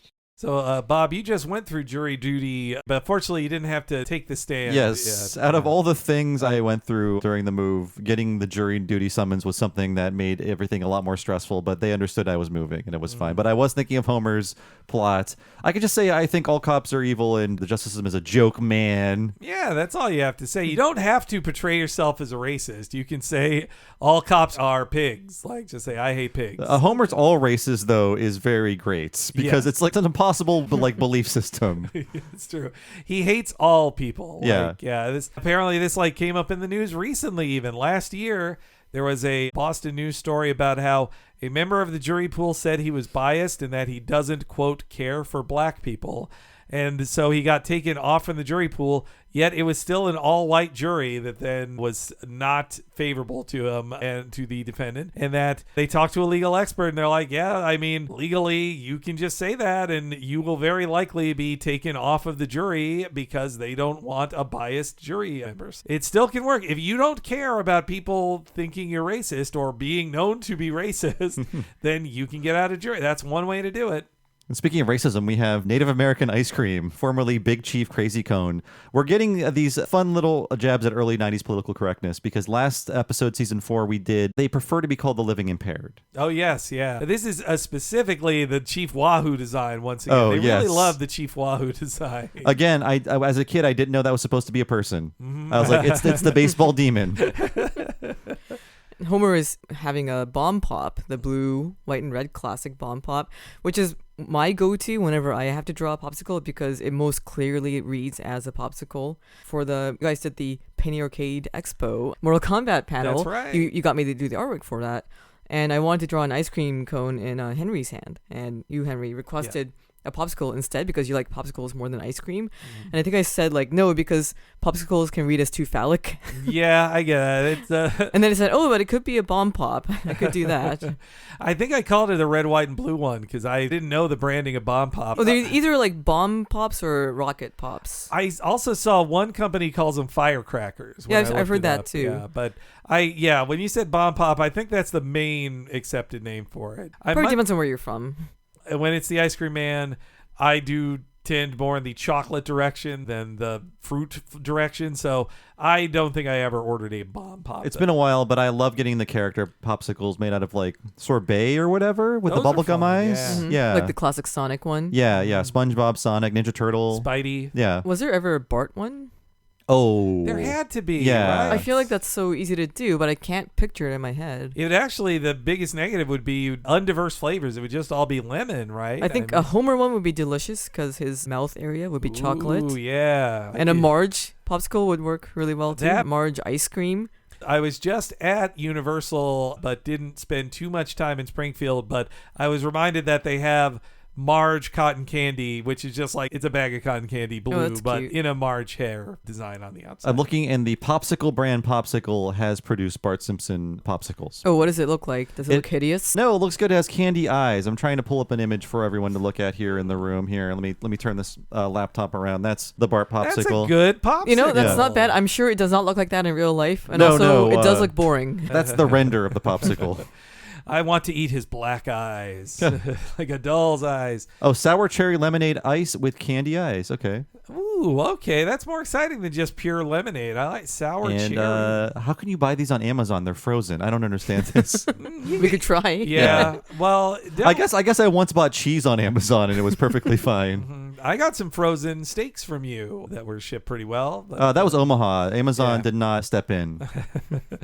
Homer's excitement. I was saying this before, but this is where Homer becomes Bart's little brother. Like he's just like ice cream man, ice cream man. Like that's another of your reminders that this is a John Swartzwelder one. Did you guys ever actually go for those? Like when you heard the ice cream truck, did you run outside and actually get something? I was never allowed. It was a real introduction to anxiety for me. Just like there is a limited window in which ice cream is available. Where is it? Where is change located? Am I allowed to leave the house? Does someone have to come with me?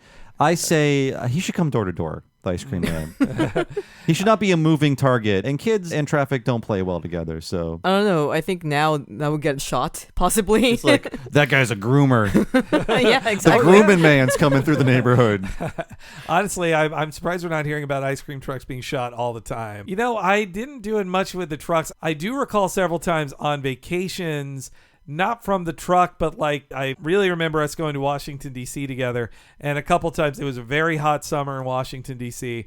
And that was when it was like not the truck, but the guys with the carts that were walking around with ice cream. I was like, that is where I got a Sonic pop from. No, sorry, the Spider-Man pop was the hot summer in D.C. Yeah. I bet now when there's an ice cream truck outside, the parents hand their kids their smartphones and they can just tap it because no one uses cash anymore. Do you guys do Apple Pay?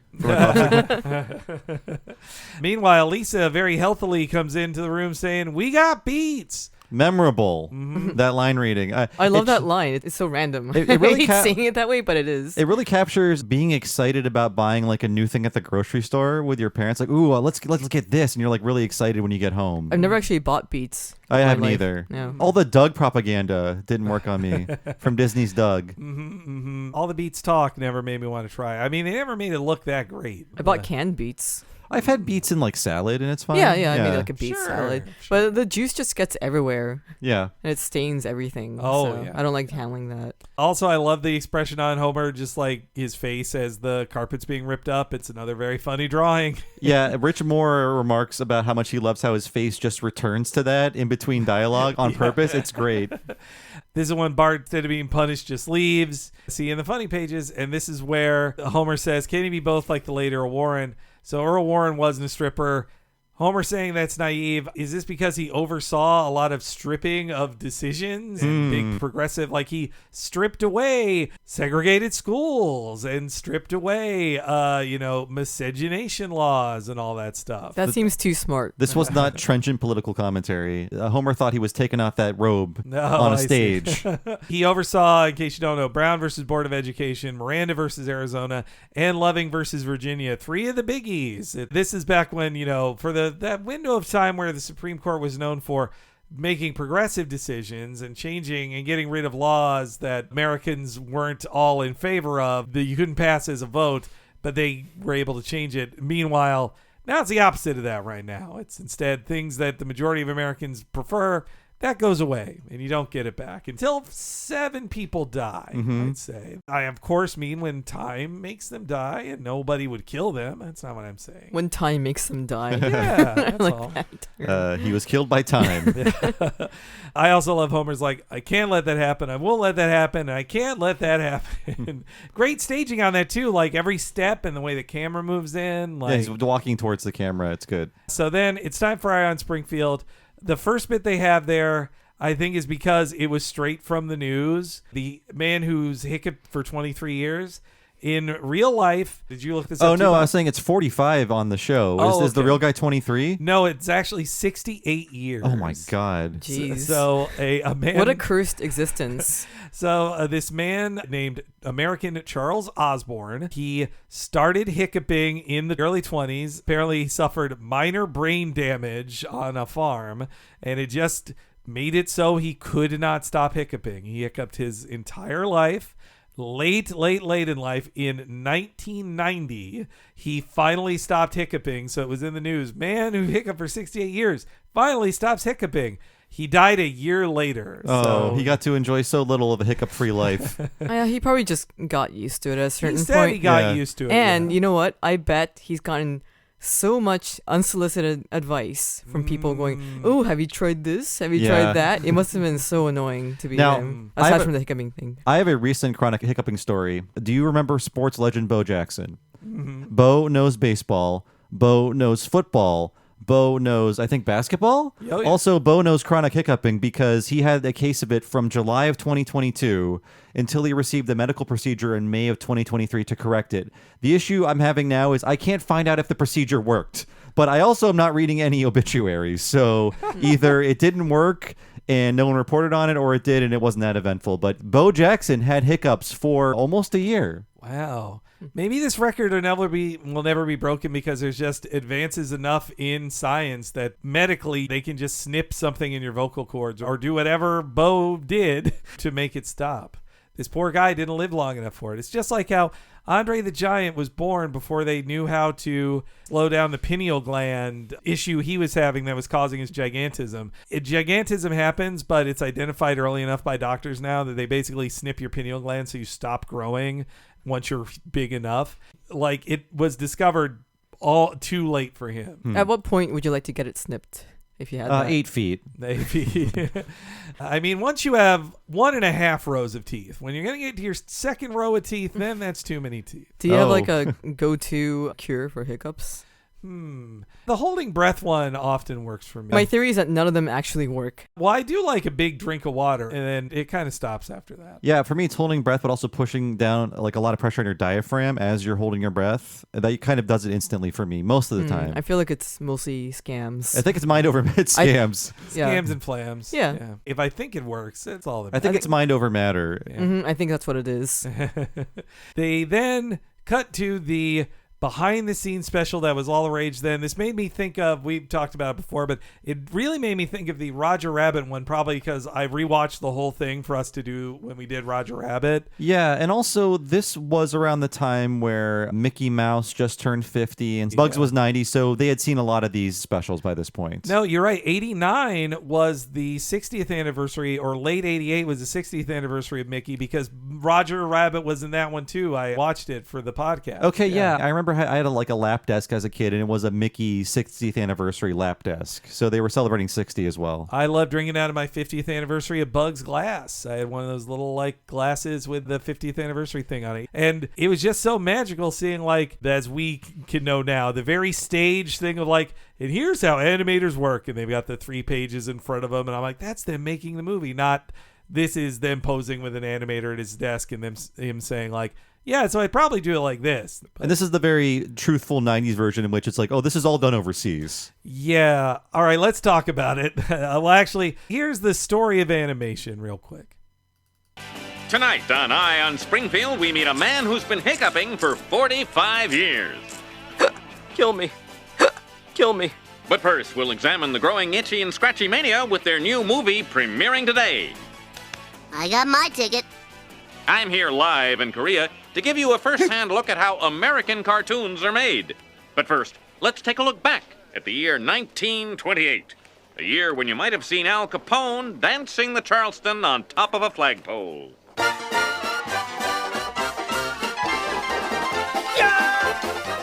It was also the year of the very first Scratchy cartoon, entitled That Happy Cat.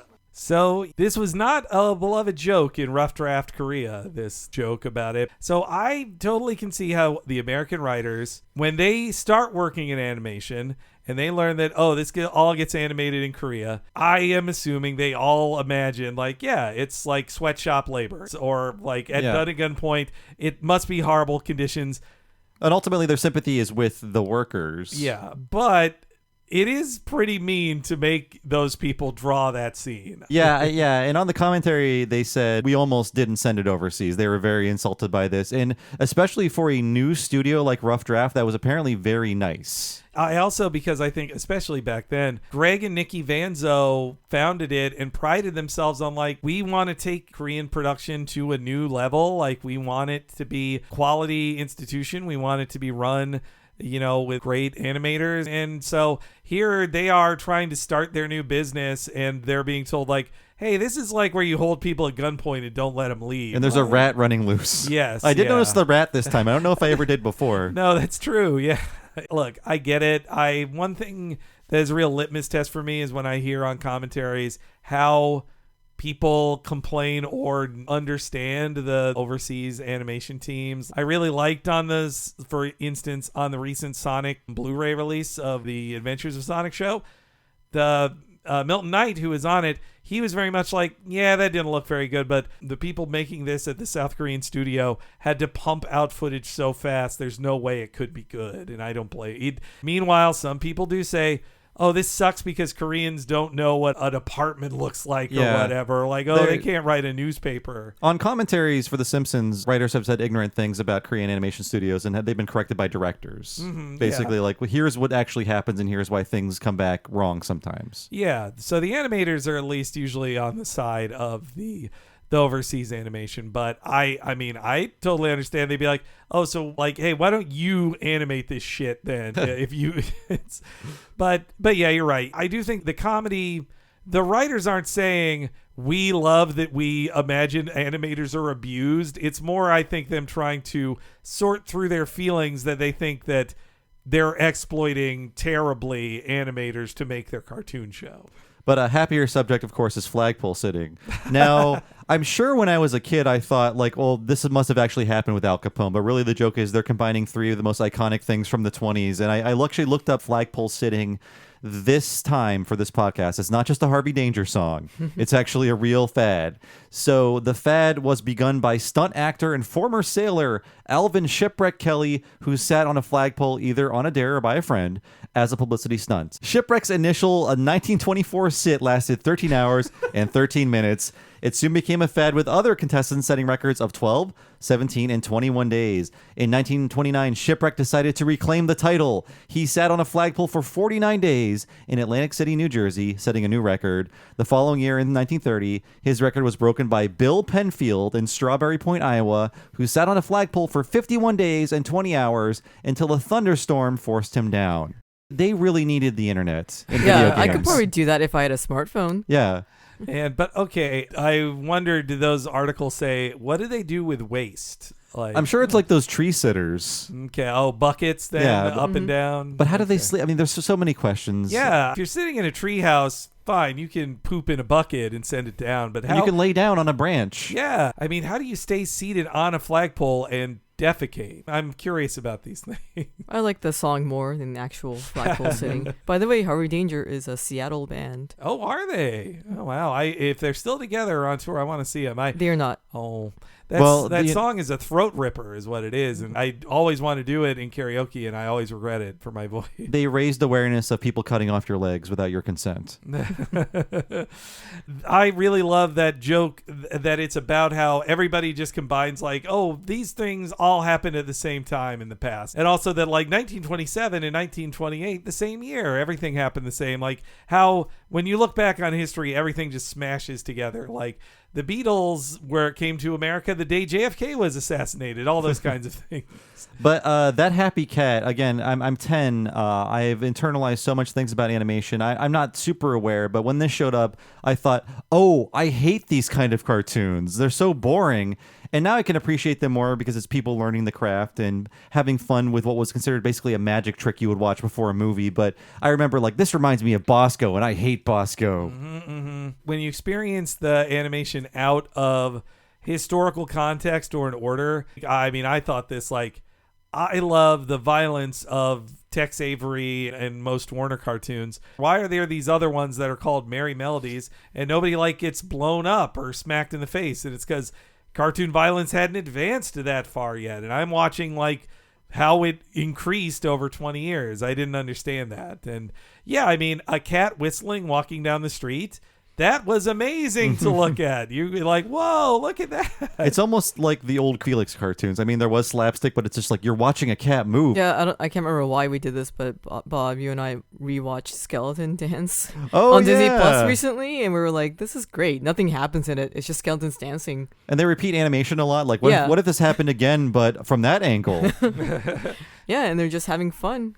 It's just an animation showcase. Mm-hmm. Same with like, most of the old Mickey shorts, like the Mickey Alice in Wonderland short, where it's just like, yeah, he goes through a bunch of like fun things with the Alice in Wonderland characters. It's not a plot. It's not a story. It's just, look at this cool thing. But we got then those animators 10, 20 years later, like, well, we got to make this into a movie. And so we know all the plot versions of these that they have to build the set pieces around. Also, what I love about this is it's why we love Bill and Josh. This history is adhered to in the day the violence died. That happy cat is referenced as the first Scratchy cartoon, as is then Steamboat Itchy. Like, they follow it perfectly, and I love that they do that. Like, Bill and Josh gave a shit about the continuity. I like that Brockman says it was not successful. It was not. Also, speaking of those old cartoons, I was so glad I finally followed your advice, Bob, to check out the Walt Disney Family Museum in San Francisco before I left, because there is an entire room dedicated to that era of Steamboat Willie especially, but all the first Mickey tunes. The focus on the history of Steamboat Willie is just amazing to look at, and it gave me more appreciation for this parody here and all the stuff they get correct. And it's so great on the commentary. They are avoiding a lawsuit, which is so funny. Yeah, somebody's asking, like, didn't we copy animation directly? And Matt Groening's like, nope, no, we didn't. Nope. I think it is the animation of the smokestacks. I'm pretty sure that's what they copied directly. They straight up lifted it, Yeah. Which, hey, now they're all the same company, so they can't be sued anyway. Steamboat Willie came out on my birthday, November 18th. Not the year, obviously. Yeah. And because of that, that is officially Mickey Mouse's birthday. That's why I can never, not that I've tried, I could never go to Disneyland for my birthday. It's my birthday. Exactly. It's a very popular day, apparently. People line up for hours to say happy birthday to Mickey. What about me? When do I get my day at Disneyland? He's probably wearing special outfits too, even. Oh man, and when you go to Disneyland on your birthday, you can ask for a special birthday pin so everybody greets you as like, oh, it's your birthday. But if you were to do that on Mickey's birthday, no one will care. Yeah. They'll spit on you. That's because I'll be wearing my Spit on Me badge, as I do at Disneyland. I think Goofy passes those out. The Steamboat Itchy is so great. The way he shoots it, like the machine gun bit, he could shoot him all over. He kneecaps him and just shoots his knees so he falls on his knees in pain to then be like beaten to death like in a mob hit style. That calculated hit. Yeah. I don't know if I caught this before, but I think another little subtle joke is that Scratchy enters the movie as if he's like, I'm doing my happy cat shtick, and he's whistling the song, and then he immediately is murdered for it. Yes. It's like the old kind of cartoon meeting the violent cartoon. And it's also, it ends immediately, which that's the beginning of Steamboat Willie, and they're like, nope, that's the end. He killed him. Oh me, oh my. It's kind of like how that Happy Cat was the original Sam and Max. And then the Sam and Max that Steve Purcell did was making fun of his brother. Yeah. Yeah. And I love also how they over animate the mouth on oh me, oh my. Like they didn't have any real mouth charts back in the day, or maybe they didn't nail that down yet. So all the lip sync is so weird looking in those old cartoons. Mm-hmm. That's again why I love they gave this to Rough Draft Korea, especially because the next clip, Greg Vanzo, though, in general, he is an amazing animator on his own. And he's told, like, hey, we're going to parody these cartoons you love and that were not being appreciated enough when you came up in animation in the late 70s. Parody it perfectly, and he apparently personally animated the Hitler cartoon. That one looks so great. Yeah. And that was always cut out of syndication. No, that sucks. Yeah. It's such a good scene. This is one of the ones I would rewind and watch over and over again. And I mean, they're being a little naughty because this was not real public information that there were all of these propaganda cartoons. Like if you were around and you were a boomer, they would be aired for you up to a certain point, but they were hidden from us. Mm-hmm. And only later on DVD could you watch them with intros saying, now we understand this is appreciated for the context of the time and certain things are going to be drawn certain ways. But this was like news as a kid. Like, oh, there was Hitler. Like Daffy Duck hit him with a mallet at some point. Listen to our What a Cartoon About Der Fuhrer's Face. This is their kind of parody of that too. Every cartoon character beat up Hitler if you were big enough. It's also that Greg Vanzo very specifically is like, this is Itchy and Scratchy if they were drawn like mid-40s Tom and Jerry. Mm-hmm. It's such a specific reference to that Tom and Jerry and that their fluid movements. It's just amazing. And they get that style down perfectly. And then also, though, I love Swartzwelder. If this was his joke pitch, it's him understanding those old cartoons, too, because it used to be like, you know, we're normally enemies in a cartoon, but we both hate Hitler, and let's kill Hitler together. And he tops it the next level where, like, Itchy can't help himself. He also has to kill Scratchy still, even here. And FDR out of his wheelchair kicking a beheaded Hitler in the ass. Doesn't this also feel like the Revenge of Nazis on Tap of like this was the stuff they wanted to do in Nazis on Tap, the cut bit from season 2? Because it definitely had Hitler and FDR in it. Yeah, I think it's more justified though with the story they're trying to tell. And on the commentary, Algene and Mike Reese say like this was our inspiration for the critic in terms of how it should look. We want animation this fluid on TV. And the critic would reach these heights occasionally, and it was a rough draft show. And Rich Moore, like we said before, was the supervising director on the show.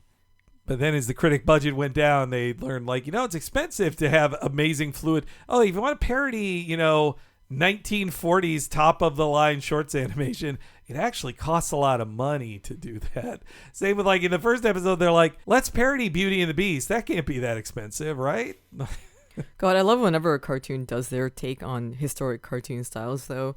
I mean, we saw this most recently in the new season of Clone High, the penultimate episode. Have you not seen it yet? Oh, yeah, that one. Yeah. The very special episode of the For Your B Consideration one. Yeah. And then Bill and Josh, when they did The Day That Violence Died, they would do more eras of Itchy and Scratchy, like the silent movie era, where I think it was called Manhattan Madness, and then Fritz the Cat meets Itchy and Scratchy. So they would examine eras not observed by this episode. I mean, Clone High is always perfect for that. And I like when people want to parody things that, aren't just from 50 years ago, but, 20 years ago or 10 years ago. And Clone High is already in a historic style to begin with. Yeah, it already is a 50s UPA thing, isn't it? It's retro. It's now retro because it's the resurrection of UPA from the 90s. You're That's right. the style. Yeah. So it's like a retro version of a retro thing. And also the sign Save Scrap Iron. What a funny thing. Like, not buy war bonds, but save scrap iron. And then also, I get this joke is funnier to me every time. The laughter Kent Brockman has when describing a rabid mouse killing a small cat. He's just like, This is, I remember, this is the era in which I'm watching with my parents. My mom laughing a lot at the phrase, a psychotic young mouse named Itchy. And also this joke about the real mouse that killed a cat. And then it's like, oh, isn't it a funny story of a rabid mouse killing a small cat? But back to the Save Scrap Iron joke. It did remind me, like, some of the war cartoons they would show us were not related to infamous historical figures or actual combat. It would be like, Daffy or Bugs, they're growing their Liberty Garden, and jokes about rationing and things, and just having no fucking idea what they're talking about in these cartoons, and then learning later, like, oh, these are war references, and also, turn out that light! Yeah, turn out the guy with his baton pointing his helmet up going like, put out that light! Yeah. Yeah, or in the Gremlins one, he's like, we got one of these F cards. Like, that's the closeout gag. Yes. But just seeing these things and having no idea how to interpret them, and they'd often be the last thing you would see in a cartoon. Super Bugs was one of my favorite Bugs cartoons, but then ends with them becoming army men and going off to the army. I was like, oh, why they do that? Like... Meanwhile, during all of this fun that we're so distracted by, Maggie gets away. Maggie goes on a driving rampage, which is the real version of the joke that's in every opening of The Simpsons. I wasn't thinking of it with that context. It's funny, like, I feel like Schwartzwelder forgot about Lisa as a character, and she's just sort of drawn into this scene. I'm like, no, Lisa was present as Maggie is walking away. Again, she is not getting the fallout of the Bart punishment. You're right. She did let him down too. Yeah, that's true. But I think she wasn't in the script like Bart and Lisa are watching. It's like Bart is watching TV. In the layout, they're like, well, Lisa has to be here too, right? Maggie drives around. There's a dog driving a bus isn't my favorite ADR line. It feels a little weak, but... I love that line. Oh, really? What do you not like about it? I don't. It just feels like it just is too obvious ADR. They just stand still and it's just the replayed. It's just the recycled scene again. I don't know. So you just don't like the fact that it's ADR, not the actual line? Yeah, I guess. Yeah, mainly that. Look, his excitement that it's a dog driving a bus. That's when I know it's ADR. I want to see that dog driving a bus. It's funnier to imagine it. Yeah. And the fact that it's happening. Maggie crashes into the jail, lets out all the prisoners who instantly want to go. Time for a crime spree. Also, in talk about cartoony, that's not what happens when an airbag hits a baby in real life. They do not happily fall asleep. Have you read stories about this? Well, no, but that's why they tell you do not have kids in the front seat of the car. Just because your kid wants to sit shotgun, they need to be of a certain age to airbags come out very forcefully, and if they're too young, especially if they're a baby, that's why baby seats go in the back seat, because airbags are not good for baby. Though here Maggie loves them and falls asleep on They should call them baby blasters. That's a phallic nickname, I thought. What? A baby blast. It's like shooting out semen. Okay. I wouldn't go there, but that's not where my brain went. All right. Anyway, so a crime spree is going on. It's all Bart's fault. This is when Homer finally must punish Bart. All right, boy. This calls for the biggest punishment I ever handed down, and this time it's gonna stick. Come on, Homer. This isn't funny. Damn right. Bart, you can't go to see that Itchy and Scratchy movie ever.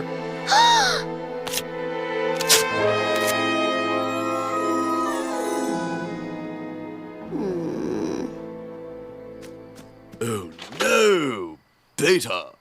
That also had to be explained to me as a kid. I didn't know what Beta was. Yeah, VHS had one by 1992. I never encountered a Betamax machine. I didn't know what it was either, but I still thought it was a really funny line, and I would code it. Well, you know what? I bet if I was 10 years older, I would have been a Beta stan. I would have been like, but Beta's better. You got to use Beta. It has better, higher definition. Was that their slogan? Beta's better? I Beta, it was.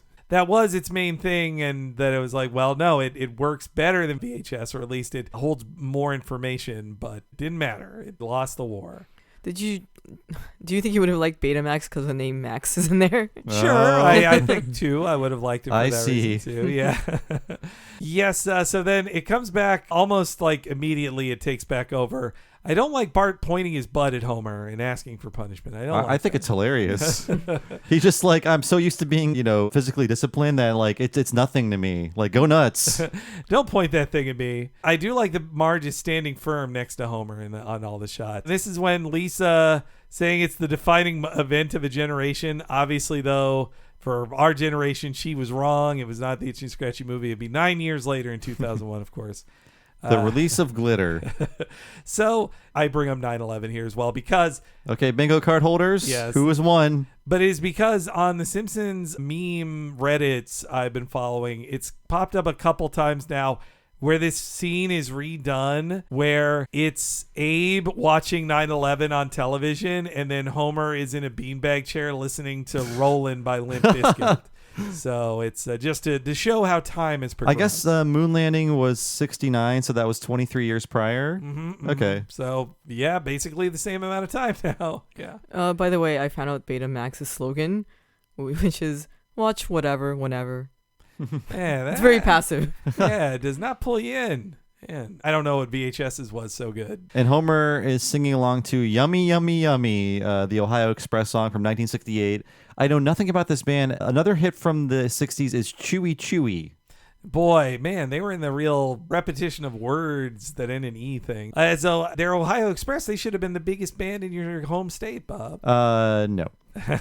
They're from Mansfield. Yuck. Well, it's great too that Homer, like, they make it so Homer isn't even cool listening to like a good song. He's listening to a kitschy bullshit song from 68. Of course, this also feels like a sequel they'll do later in the season. Stayed up listening to Queen bit is pretty similar. I think he's even in the same beanbag zone, wasn't he? Yeah, kind of like passed down the beanbag chair. I mean, these were considered, the things we're wearing on our heads now were considered like the 70s headphones. I like them. They're nice and secure. The cans. Yeah, the cans. So then it cuts to everybody lined up. That's another Batman screening reference. Now, definitely movies still sell out. We just went through the summer of Barbenheimer where I swear every Oppenheimer IMAX screening seemed to be sold out for a few weeks there, and Barbie still was having full theaters. I literally, when I saw Barbie in theaters in the small window I had to see it, did see it with the subtitles on for hard of hearing screenings because it was the only screening that had seats in it. So I saw Barbie with full subtitles the entire time, and even though it was in English. Now, enough time has passed. I can finally say this. Barbenheimer was the talk like a pirate day of going to the movies. A good time was had, Bob. I know, but at what cost? Both movies are fine to see. Making an event out of seeing both, it just feels like everyone just got a free joke that day. I mean, I did it too. I was part of the zeitgeist, but also... Sorry, like Edna Krabappel, I'm personally offended by broad social trends. But also I knew it was right before the move too, so I was like, well, if I'm going to see either of these movies, it kind of needs to be today, so why don't I just do it in a 24-hour period? One afternoon, one in the morning. I saw Asteroid City. More like Asteroid Crappy. Oh, Bob, you're killing me, man. All your movie takes. Well, at least you saw a movie that featured actors from Barbenheimer. What was that? In Asteroid City. Oh, yeah. Well, that had every actor in it. So. Oppenheimer has every actor. Oh, that's in true. It. That's true. Every scene I was like, and it wasn't like they kept it a secret, but every scene I was like, wait, this guy's in this movie too? What the hell? Like, over and over again. Especially Josh Hartnett was the one I was like, wait, this guy's in movies again? Well, he went away. I take it back. Asteroid City, more like Asteroid. Pretty okay, I guess. Come on, don't you like the nerds hanging out? And, Yes, they're fine. It's okay to not like a movie. There should have been more bullies there. That's what they were so happy about. They weren't around bullies anymore. All the dorks. It was the super friends from The Simpsons. It's like the world's smartest children have been assembled, and no one is there to bully them. You can see why that was my dream, Bob. So yes, everybody's lined up. They're right outside Bart's window. Then we get an all-time Homer scene. Someday you'll thank me for this, son. Not bloody likely. No, it's true. You know, when I was a boy, I really wanted a catcher's mitt, but my dad wouldn't get it for me. So I held my breath until I passed out and banged my head on the coffee table. The doctor thought I might have brain damage. Dad, what's the point of this story? I like stories. Look, can I please go to the movie? I know my punishment might seem a little harsh, but I can't go back on it. You're welcome to watch anything you want on TV. TV sucks. I know you're upset right now, so I'll pretend you didn't say that.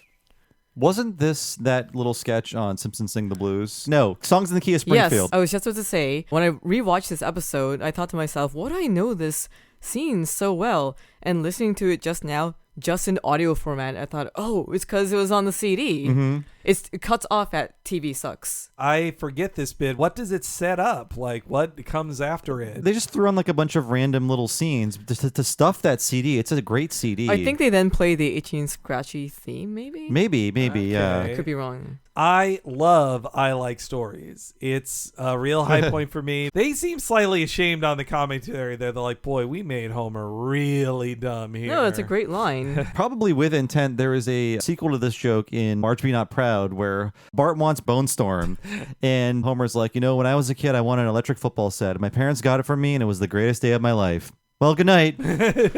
So it's less about him having brain damage, more about him like giving the worst possible story to relate to Bart. He's just telling Bart a cool thing that he got. But in this case, he's just like, Homer can't even remember. His story stops if he got it or not. He's like, I like stories. Like, I mean, that is a man of very low intelligence who just says, I like stories. Okay, the TV Sucks scene in Songs in the Key of Springfield is right between Homer's Barbershop Quartet medley and the Fish Called Selma medley. Huh, interesting. Kind of a random placement. Yeah. Wow. That's right before. Boy, that's so funny, man. But they do have the Itchy and Scratchy theme on the album, but it's nowhere near that scene. Interesting, man. I also like when Bart's challenging his imagination. They do a sequel joke with the Box Factory where Bart has to say, like, imagine, like, instead of going to the Box Factory today, we're going to the Box Factory today. I love those kind of jokes. Stupid TV. In this case, it's also and sequel joke.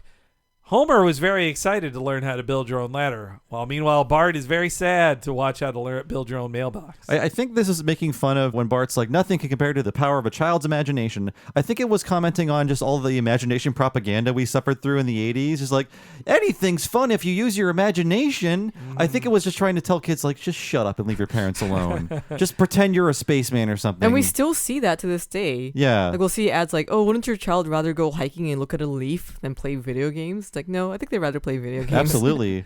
No. That's never changed. Yeah, what was that one ad that said, like, I had a great time staying inside playing a video game, said no one ever, or I'll never forget doing that. I think specifically it was like, because they'll never remember the day they got their favorite game or whatever. And it's like, no, like throughout the first 15 years of my life, I can tell you the circumstances behind every video game I purchased, who got it for me, or what I did to earn it, and the joy that came from that. Wasn't it a tweet someone made? I think it was like a billboard scene in. I saw this at an airport, I think. Okay. A sign at an airport. I think the imagination propaganda was a big part of the Muppet Babies show, and I think that was specifically driven by Jim Henson. On some level, he didn't like Transformers and He-Man and all the direct toy commercials, so even though Muppet Baby sold a whole lot of toys, that he at least wanted it to be like, can we at least have the message to children of, if we're not going to teach them things like Sesame Street, at least make them pretend and draw things and do stuff in their lives. He at least wanted to foster creativity. And from our What a Cartoon episode, we remembered that the show is mostly characters wandering over to other characters, asking them what they're doing, and the character explains. Well, I'm drawing this thing. That looks good. Well, Fuzzy, that looks like Star Wars. Cut to a scene from Star Wars. So this is when Lisa bursts into the room to let Bart know what he was missing. How was it? It wasn't that great. Be honest. It was the greatest movie I've ever seen in my life! And you wouldn't believe the celebrities who did cameos. Dustin Hoffman, Michael Jackson. Of course, they didn't use their real names, but you could tell it was them. Lisa. Sorry, Bart. I've been in that Lisa position where You are Lisa. Yes. Every time you go to any kind of event, you come back wearing merchandise from it. Yes, to let the audience know that you now, were there. My joke was going to be Lisa reminds me of a little podcast host. Some people know that boy, always right. buys a hat and a T-shirt. Then I love hats and T-shirts. We need a hat count, Henry. Is it under 100? Oh, it's under 100. Okay, hoodie yeah. count under 50. That I cannot look. If it's over 50, it's under 75. Okay. It's under 75. You probably have way more hats than I do now. Yeah, the hairline creeps back a little bit. I've been enjoying more hat purchases, let me just say. But also... But you know what? When you wear the hat backwards and all we see is like your forehead through the window above the backstrap, it makes you look like you have less hair. It's not a good look. That is true. Yes. I have been noticing that. Bald guys who become hat guys always have the brim pointed forward. Yeah. Well, so this is why I've been investing in hats that don't have that little window there, like the full fitted cap has been what I've been investing in. Those are more expensive, though. Yeah, hey, it's worth it. No, I just bought a $45 Seattle Mariners hat. But that's because I wanted to have a local team hat, but I wanted to go to a game. Did you get a shirt or jacket or anything? No, just hats. No just hats. trilbies. No. I'm stepping in. I'm not. If there's a I won't trilby. be doing that. No. I also do. I like hats because I started them not out of like hair concerns, but about when I would go on walks, I was like, I really, sun gets in my eyes. If I had a baseball hat, I can get out of the way. So yeah. I think I made Bob a hat guy a little bit, but you don't wear them Kind that of, often. kind of. I've seen his hat wearing increase since you guys started dating. It's mostly because masking. It would fog up your sunglasses. Oh, yeah. You made me more of a sunglass person. I encourage you to get a cap when you were like dealing with wearing masks outside, but now that you don't do that anymore, it's not a big of an issue. But we will buy and wear matching hats when we go to Disneyland. Absolutely. We love doing that. Yes. Well, I was going to say I was feeling camaraderie with Lisa about how when I come back from something, I want to brag all about it, even though I want to hold back my excitement if I'm like, oh, but this person couldn't go. But then I go like, no, I want to tell you it was great. Like I felt like that coming back home from things like, say, my husband couldn't go to something because of a work commitment and I went to it. Then I come back and like, can I just tell you how cool it was? He's like, okay, let me tell. I mean, it is best not to like try to rub it in their face. It's true. I know. I don't do it to rub in face. It's why I have a podcast. When I love something, I want to tell everybody about it. It's fine. hard. Is this this is the show also slyly admitting, here are the people who guest starred on it. And I remember when we did Stark Raving Dad on the commentary, they're like, can we say it? Can we actually say it? And I think Matt Gray's like, yes, it was Michael Jackson. But here it's them. It feels like an admission here. Absolutely, yeah. I love this moment because it was them. When I was a kid, I feel like it was not confirmed. It was still in question. That when they did the joke, that's when I knew, like, oh, so that really was Michael Jackson. Then later, I didn't know who Dustin Hoffman was even then. I think I saw, well, no, I guess maybe I saw Hook that year, or would have that been the, yeah. That was 91. Okay, yeah. So maybe I did know him as Hook, but I didn't really know the importance of Dustin Hoffman being revealed that he secretly was in an episode of The Simpsons. I do also like the idea of those huge celebrities playing characters in each of the Scratchy thing. Like, we never see other characters in there. We never see them speak. So there's these celebrity appearances, but they don't even play themselves. They're playing other characters, which we never see. And don't say it's them, too. I love how Lisa poses for, like, you can tell it was them. It's really cute. You go to movie theaters now, they don't sell programs as much anymore, but they do sell, like, tie-in, like, popcorn buckets and cups and stuff. If you go to those roadshow things, we went to one of those, Henry, the Tarantino Hateful movie. Eight? Yeah, we did get a program. Get the program with the purchase of a ticket. But, I mean, it's very rare. I was just seeing Groot popcorn buckets, or also... My husband actually bought one of these, and he's been using it quite a lot. One of those, reusable sipper cups, a Barbie one, a bright pink Barbie one. He's using that regularly as his, like, coffee drink. Do you suck it out of Barbie's head? No. It's a very understated, Instagram-friendly... Well, I don't want to say understated because it's bright pink. But it's a bright pink thing with just the Barbie bee on it. But it's not shaped like... that's more of an MCU thing, that it's like, oh, a drink out of Rocket Raccoon's head or whatever. I would drink out of the Barbie sippy cup with just her like a vacant stare. You're just drinking out of Barbie's head. Just Margot Robbie's vacant stare. Yes. Yeah. I would drink out of Oppenheimer's head. Ooh. Oh yeah, the hat keeps it fresh. Yes. You know, Oppenheimer, he's a good hat guy, but he came from an era of hat men. So You kind of had to be a hat guy, or else they would shoot you on site. Yes. Hey, Oppie wasn't sloppy. I've noticed that hats come up in like old murder mysteries a lot. Yeah, it's like you can leave your hat behind or your cigarette case, or if you're trying to frame someone. Yeah. This you leave their hat matchbook somewhere. tells me they were from there. Yeah. All these things, nobody has these accessories anymore that can be used as clues. That's a big plot element in... Rope is a cigarette case. See, there's a hat. There could be a hat, but Jimmy Stewart's character goes back because he leaves a cigarette case behind on purpose. Oh no, sorry. This is not, I don't know if it's a spoiler for Rope, but he sees like the murder victim. He's going to get his hat at one part of the movie, and he sees like, oh, this is the hat of the person we're looking for who's gone missing. And that's when he leaves a cigarette case behind. So two items that are not part of like modern culture are very integral to the story. Rope is awesome, by the way. See Rope. We didn't spoil anything because in the first 10 seconds you see who murdered who and how. It starts with a guy getting strangled, and you know who the killers are. Actually, I guess the modern equivalent would be like leaving your phone behind. But that's the thing now. It's like, oh, somebody charger. left their AirPods behind. Well, this is partner to your phone, so you did it. Like, if you want to see Jimmy Stewart condemn two men to death, it's the movie to see. Lisa then tells Bart what he was missing. Then we see that Bart is reading a novelization of the movie, which definitely kids back then would read novelizations like. But the joke is, usually they were cheap things written like probably in a weekend by a person under a pseudonym. Meanwhile, here, Norman Mailer, one of the greatest writers of his lifetime, he wrote it. And a year before this came out, he wrote his longest novel ever, which was 1,310 pages. Wow. The Harlot's Ghost. And so that's why it's the joke that the book is gigantic, because Norman Mailer wrote very long books. I go to a lot of used bookstores, and it's fun to see these novelizations because so many of them are based on early versions of the scripts that have scenes that aren't in the actual movie. And apparently, and I see this in numerous bookstores, the E.T. novelization has a lot of like background info on E.T.'s people. Oh, Yeah. interesting. Oh, right. That and The Ride are where people like the podcast The Ride guys get all of their ET facts about characters like Botanicus. Botanicus. And yeah, I definitely read a few crap novelizations as a kid, though I can't remember any specific movie ones. The ones I remember, I read 2 or 3 Ninja Turtles prose adventures that were like 100 or 120 pages long. Were they novelizations of existing material? I think one was, and one was a new episode, or basically they fight Leatherhead in space. I remember that. Interesting. Yeah. Yeah, I read the novelization of the Ninja Turtles movie before I saw it. Huge mistake. I think I read the novelization of The Mask. It didn't include like how the mask was moved through time, like it was a Viking thing, and that was a prologue that was filmed for the movie that was never used. The visuals are the entire point of The Mask. It's like, and then he looked much like a Looney Tunes character. Or Mask, as Henry would say. I've only read the Jurassic Park novelization. Samokin, he was heard to say. Oh, wait, stop. There was a Jurassic Park novelization that was not the actual novel the movie was based on? Wow, wow.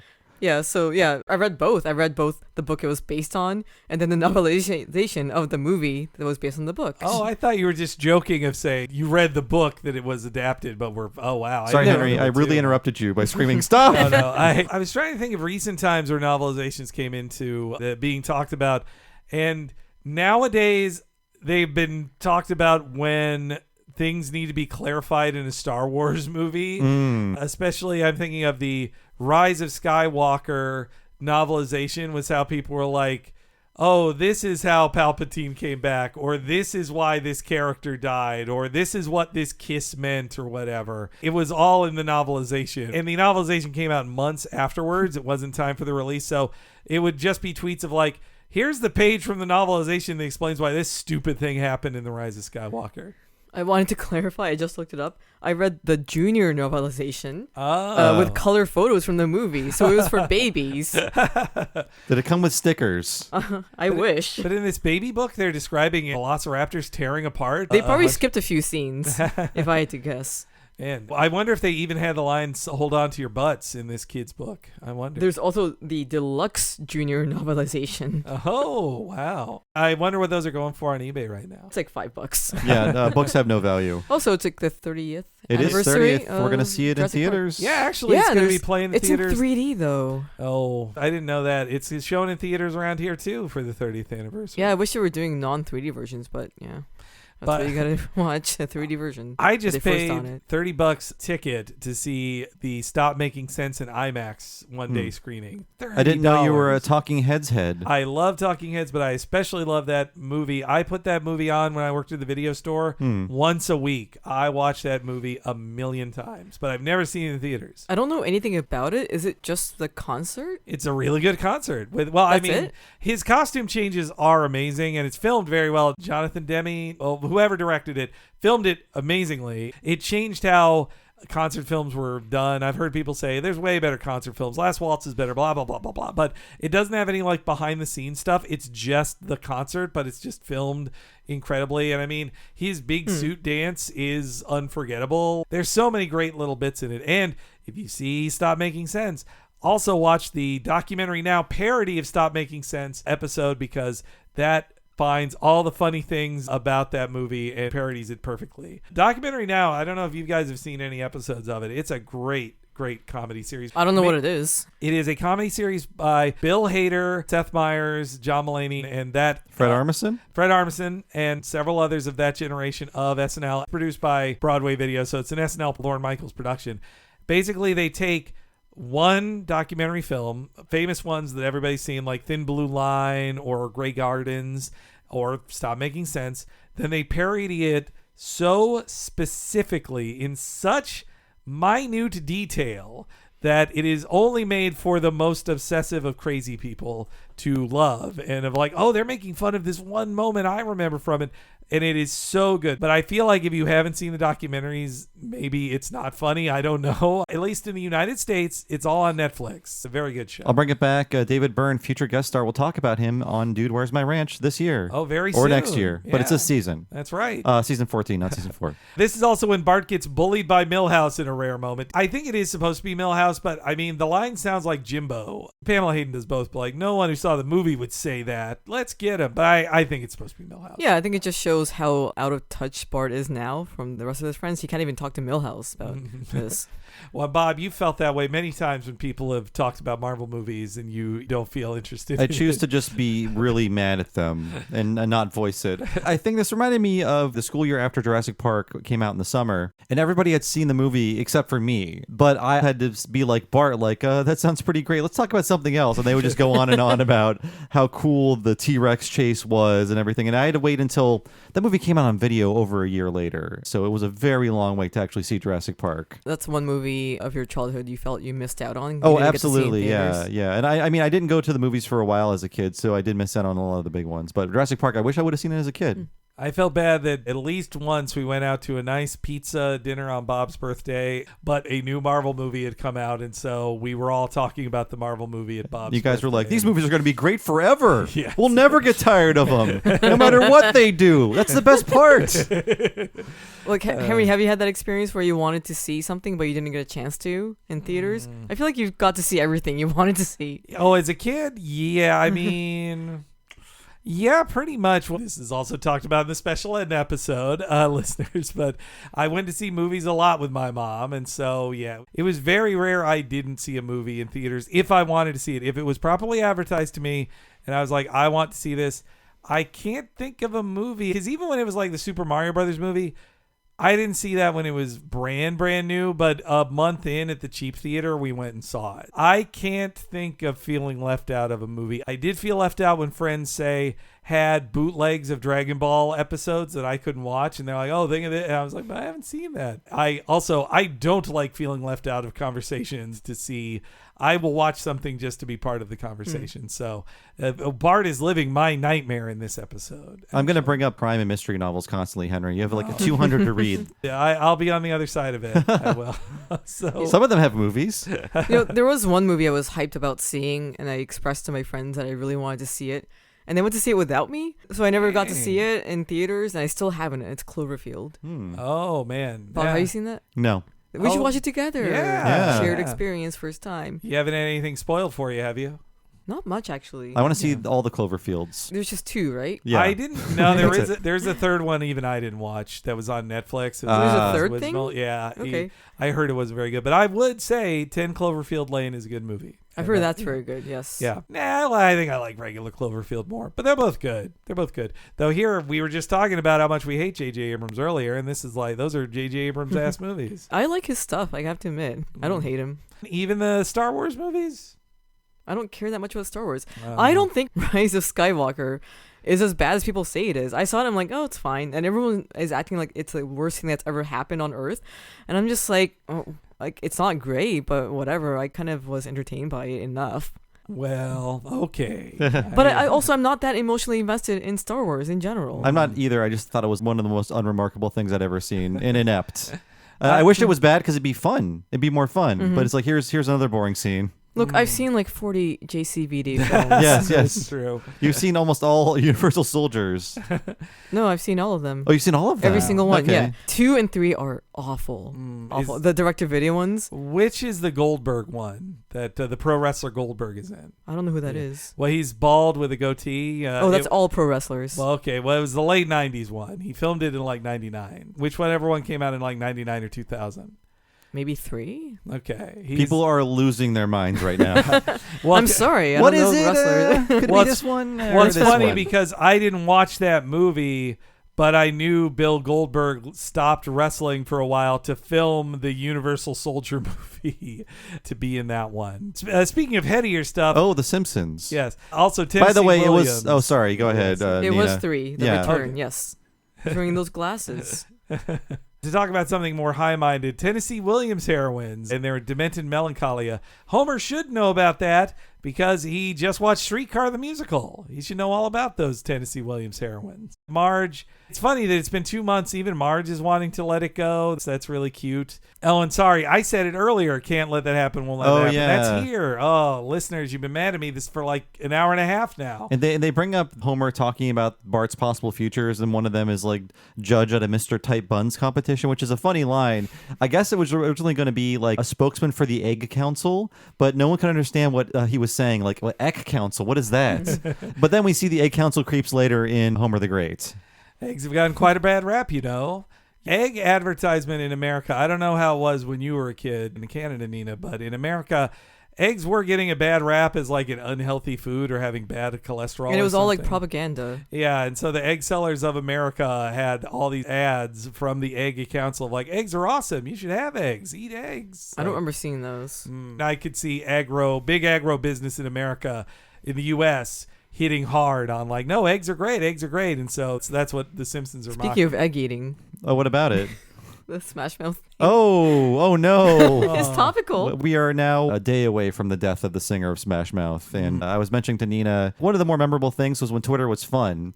And one of the writers for Something Awful, I believe it was John Hendren, every time... Known as Fart. Known as Twitter. @Fart on Twitter. Right. He would constantly at Smash Mouth saying, eat the eggs for charity. And then it caused more and more people to @reply Smash Mouth saying, eat the eggs, Smash Mouth, eat the eggs. And eventually, at an event for charity with Guy Fieri, he ate the eggs, unrelated to his death. He ate like 8 eggs Yeah. until he had to stop, I guess. Yeah, I'm sure there was some donkey sauce involved.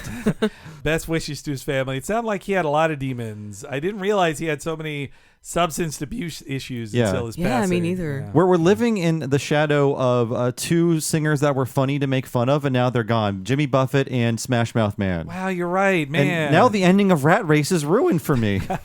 I didn't know Jimmy Buffett was in Jurassic World until Oh, someone referenced yeah. it. He was running with 2 margaritas in his hands. I wish I'd have gone. I was just on City Walk right before he died, and now I'm wishing I'd have gone to Margaritaville or at least taken a picture. My first concert, Jimmy Buffett. Wow. Oh, really? Yeah. Both our parents love Jimmy Buffett. Yep. They're big It parents. seems like a real parents thing. Yeah, We're both making the drinky motion. Yes. Yeah. Except for my parents, they didn't really listen to music, so they They're- didn't watch movies or listen to music. For suburban white parents, they had to pick one band that allowed them to get drunk somewhere, and some chose Jimmy Buffett, and that was our parents. Some others picked like Grateful Dead. Some picked Kiss if you had like rockin' parents. We had the Jimmy Buffett relaxing parents. That felt like a safe choice. We lived in Florida, so picking Jimmy Buffett as your one felt like the easy mode. It's like, Very easy. We're in the land of Jimmy Buffett. Was he ever on The Simpsons? Do we know this? I don't think so. I don't think I'm sure so. there are references to him, but no Simpsons guest star role. Marge and Lisa can't convince Homer to drop it. We then see the answer that, like, you know what? Bart can't even fake seeing it. He can't sneak into the theater. The only theater in town, Aztec Theater, and it's not Squeaky Voice Teen, which is funny. I mean, it is the recurring friend of Squeaky Voice Teen who pretty much gets phased out by season 5. But they say it on the commentary, but seriously, I was a ticket taker at movie theaters. Only if somebody was a jerk to me would I prevent them from sneaking into a movie. I'd be like, if they were just like, yeah, this is a ticket to this movie, I'd be like, yeah, whatever, just go in there. But if they felt like, if they pissed me off in some way, I'd be like, oh, wait, no, the rules exist now and you have to go. Get out of here. Well, we talked about how you were Lisa earlier, Henry. Recently, I made this joke about you buying wrestling T-shirts. I was going to send the "Do Not Sell to This Boy" image to the wrestling T-shirt factories, and then someone actually edited the screen cap to put you in to the "Do Not Sell to This Boy" image. I've had to reckon with the number of wrestling T-shirts I own now. You better sell those CM Punk ones. They're only going down in value. Oh, boy. I have many memories attached to the buying of those shirts, but I do think they're going to stay in the closet right now, and it's just going to be Spider-Man T-shirts mostly these days, until maybe good news happens in pro wrestling. Hey, Punkanda forever. Fuck. I'm doing the pose. Now that I can get behind. It's a CM Punk pose and a Wakanda forever pose. Yeah. Hey, now that I can get behind. Hey, Universal Hollywood, they have the Aztec Theater, and I wish you could go in it and watch Simpsons clips. It's just an exterior. You can't go into it. But they build the exterior of the Aztec Theater. I wish it worked like the Mickey movie thing that's on Main Street in Disneyland. I wish they had that. Yeah, it feels like wasted potential. What is in there then? Nothing. It's just not it's a just thing storage. You can go in. Yeah, it's a bummer. In general, I would bet, because I just went on a VIP tour of Universal Hollywood, but I would bet everything is packed so closely together there. There's no space to put anything. It's probably like the gears of the Harry Potter ride, but it just sucks. I wish it was that you could go in. The fact that Android's Dungeon is not an actual gift shop, that is a mistake of the that's highest a shame. magnitude. Yeah. No, the next time you go to Los Angeles, Nina, you gotta go. You gotta go to Universal Hollywood. I know. I need to go before they tear it down, which I feel like they will eventually. I think you'll at least get a few months warning at the very least. But then everyone's gonna flock to it. That's true. Way too crowded. Well, I can tell you from just being there, they're inching closer to it, because right next to Springfield was the Animal Actor Stage where you could watch funny animals do tricks. That has been ripped apart and torn down, and it's going to be a Fast and Furious roller coaster there now. And so right next to Springfield is giant construction walls, and they're building this roller coaster. And so I'm just like, boy, if they tore that down, they're getting close to Springfield. They're tearing down nature to build roads for cars. For fake cars to ride on roller coaster cars. Yes. Yeah. Disgraceful. I agree. Bart, though, is told he cannot do it. And then we have a good transition of seasons here, and we see that Itchy and Scratchy did pretty good. I'm here at the Springfield Aztec Theater, where, after 8 months and 9 Academy Awards, the Itchy and Scratchy movie is showing for the last time. Tomorrow, a new movie starring Liza Minnelli and Mickey Rourke will open. Will it be as successful? Only time will tell. Well, Dad, I guess you won. No, son, we both won. You don't know it now, but I've started you on the road to somewhere very special. Let's talk about Mickey Rourke and Liza Minnelli, where they were at this point in history. So at this point in history, Mickey Rourke did play the titular character in both Johnny Handsome and Harley Davidson and the Marlboro Man. So obviously it was Johnny Handsome, and yes, he was Harley Davidson. And, you know, he continued to act for a very long time. He never really stopped. But Liza Minnelli, her last real film role for a long time was in the 1991 musical comedy Stepping Out. Ooh. And before that, she was in Arthur 2 on the Rocks and the buddy cop comedy with Burt Reynolds, Rent-A-Cop, where she played a sex worker. Wow, I'd never heard of this Rent-A-Cop movie. Yeah. I didn't know this, man. Both were at real career lows. I only ever knew her as like a punchline. Me too. It's very sad. I love Liza. Bob, when I showed you Cabaret, was that the first time you've seen Liza Minnelli? I mean, I'd seen her in Arrested Development and maybe a few other things, but yeah, mostly growing up in the 90s, it was like, look at this failure kind of thing. Or the joke was like, gay people love her, and that's funny also. But in Cabaret, you can see her at her sexiest, some of her most talented and greatest performances. I think Bob found her very annoying in Cabaret. Her performances were great, but like her character. That person, if I knew Sally Bowles, if I knew her, I'd just be jumping out the window. Like, get away from me, God. Well, I will say maybe gay people like Sally Bowles a lot because her character is like, oh, this is like the friend of a gay guy. And like, oh, if I were to marry any girl, it'd be this girl like that. Friend of a gay guy. Good thing there's no other term for that. That'd be very offensive. Certainly not. No. It'd be a friend of Dorothy's. Actually, there you go. About her mom. Yeah.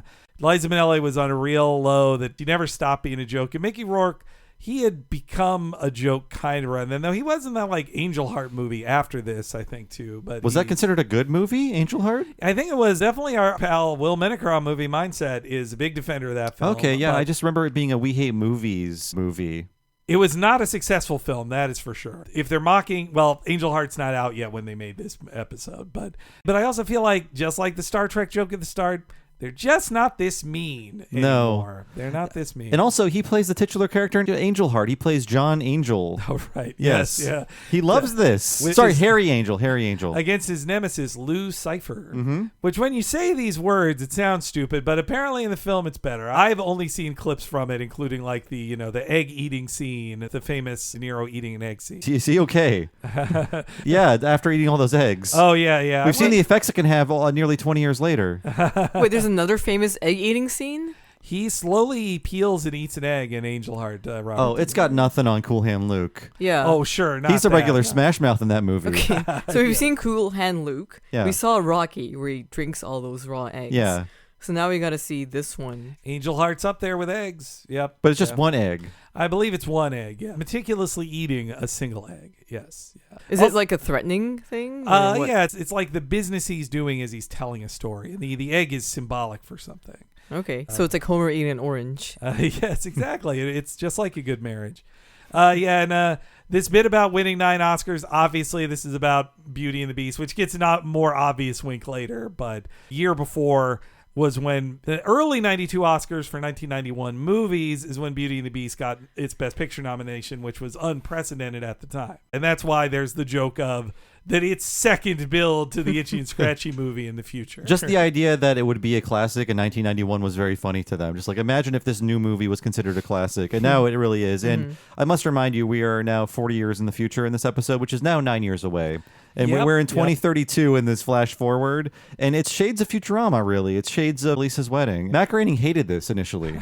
Really? I mean, he didn't like that it would say that Bart definitely grows up to be Supreme Court Justice. I think even he didn't want that to be his definite future. I could see he didn't like that. But yes, also it's like me and you were both 10 when this episode aired, Bob. So this is Bart when he's 50 and we aren't far from 50. This scene fucks me up now. I mean, honestly, it's the last scene of the episode that actually did make me go like, oh, this actually gets me now. It's so sweet. Like, yeah. I like that the Aztec Theater is still around. Which might be kind of unrealistic, but it's nice that it's still there. Same clerk. Yeah, that theater reminds me of how like Bob likes to go to old movie theaters, and because of that, I found out that Aztec-themed theaters were Mayan. It's Mayan, yeah. I think the joke is that it's Aztec on The Simpsons, yeah. But like Mayan-themed theaters, and then we went to the Oriental Theater in Milwaukee, and that's all like Indian theme with statues of elephants and stuff. Yeah, just like, ooh, exotic. Those are really cool. Yeah. Well, now I'm just asking myself, is my childhood movie theater even still open? I do think the AMC 24 in Orange Park, Florida, which opened in 96, I believe is still open. It tore down the childhood movie theater that existed before that. It replaced it. I think my childhood movie theater still exists. Obviously, me and Bob just left a place where every movie theater closed that was near us in a very depressing fashion. Including all of the classic ones the from... 100-year-old one. Yeah, like the silent era. It's like, what if this was housing for students? Yeah. Was this the most we've seen of the Aztec Theater? Like, we see the interior of it when Kim Brockman is reporting on... Yeah, because they go to the Googleplex when they see the movies like the submarine movie and Colonel Homer. The Stockholm Affair? Stockholm Affair, Yeah. yes.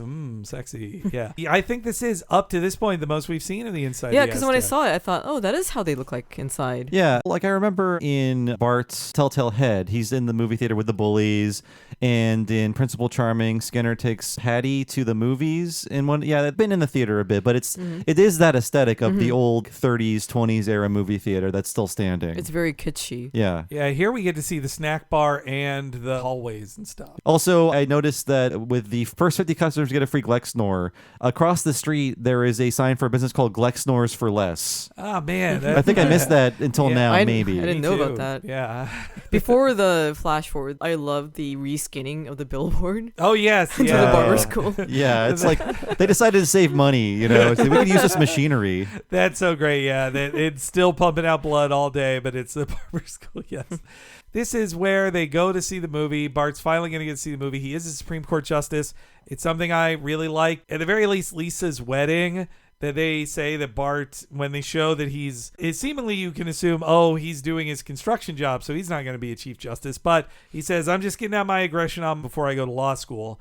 So it still sits with the Supreme Court justice thing. But they don't make a joke about it, but I do suppose in the still relevant Lisa is president future that they keep giving us in even recent episodes, it is possible that President Lisa could appoint Bart to Supreme Court justice. Like, that actually could happen, even if he is the Jimmy Buffett style loser from those episodes. So it's not to say it couldn't happen in other futures we've been shown. Also, thanks to Biden inflation, it's $650 for 2 tickets in the is future. that what they call it? Biden well, inflation. that's the joke, yes. But You have to spend your Brandon bucks. Okay. The joke is really it's always going to be this expensive to go to the movies.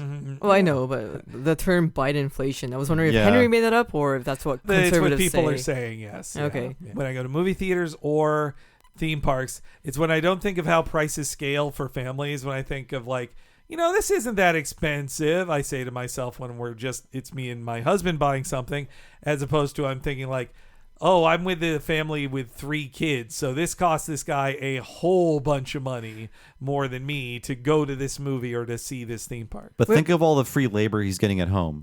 When Bob and I saw the Mario movie, there was like a family, like parents with like 7 kids or something. I think some of those were friends of I kids, think so. too. I was like, Like they must sleepover.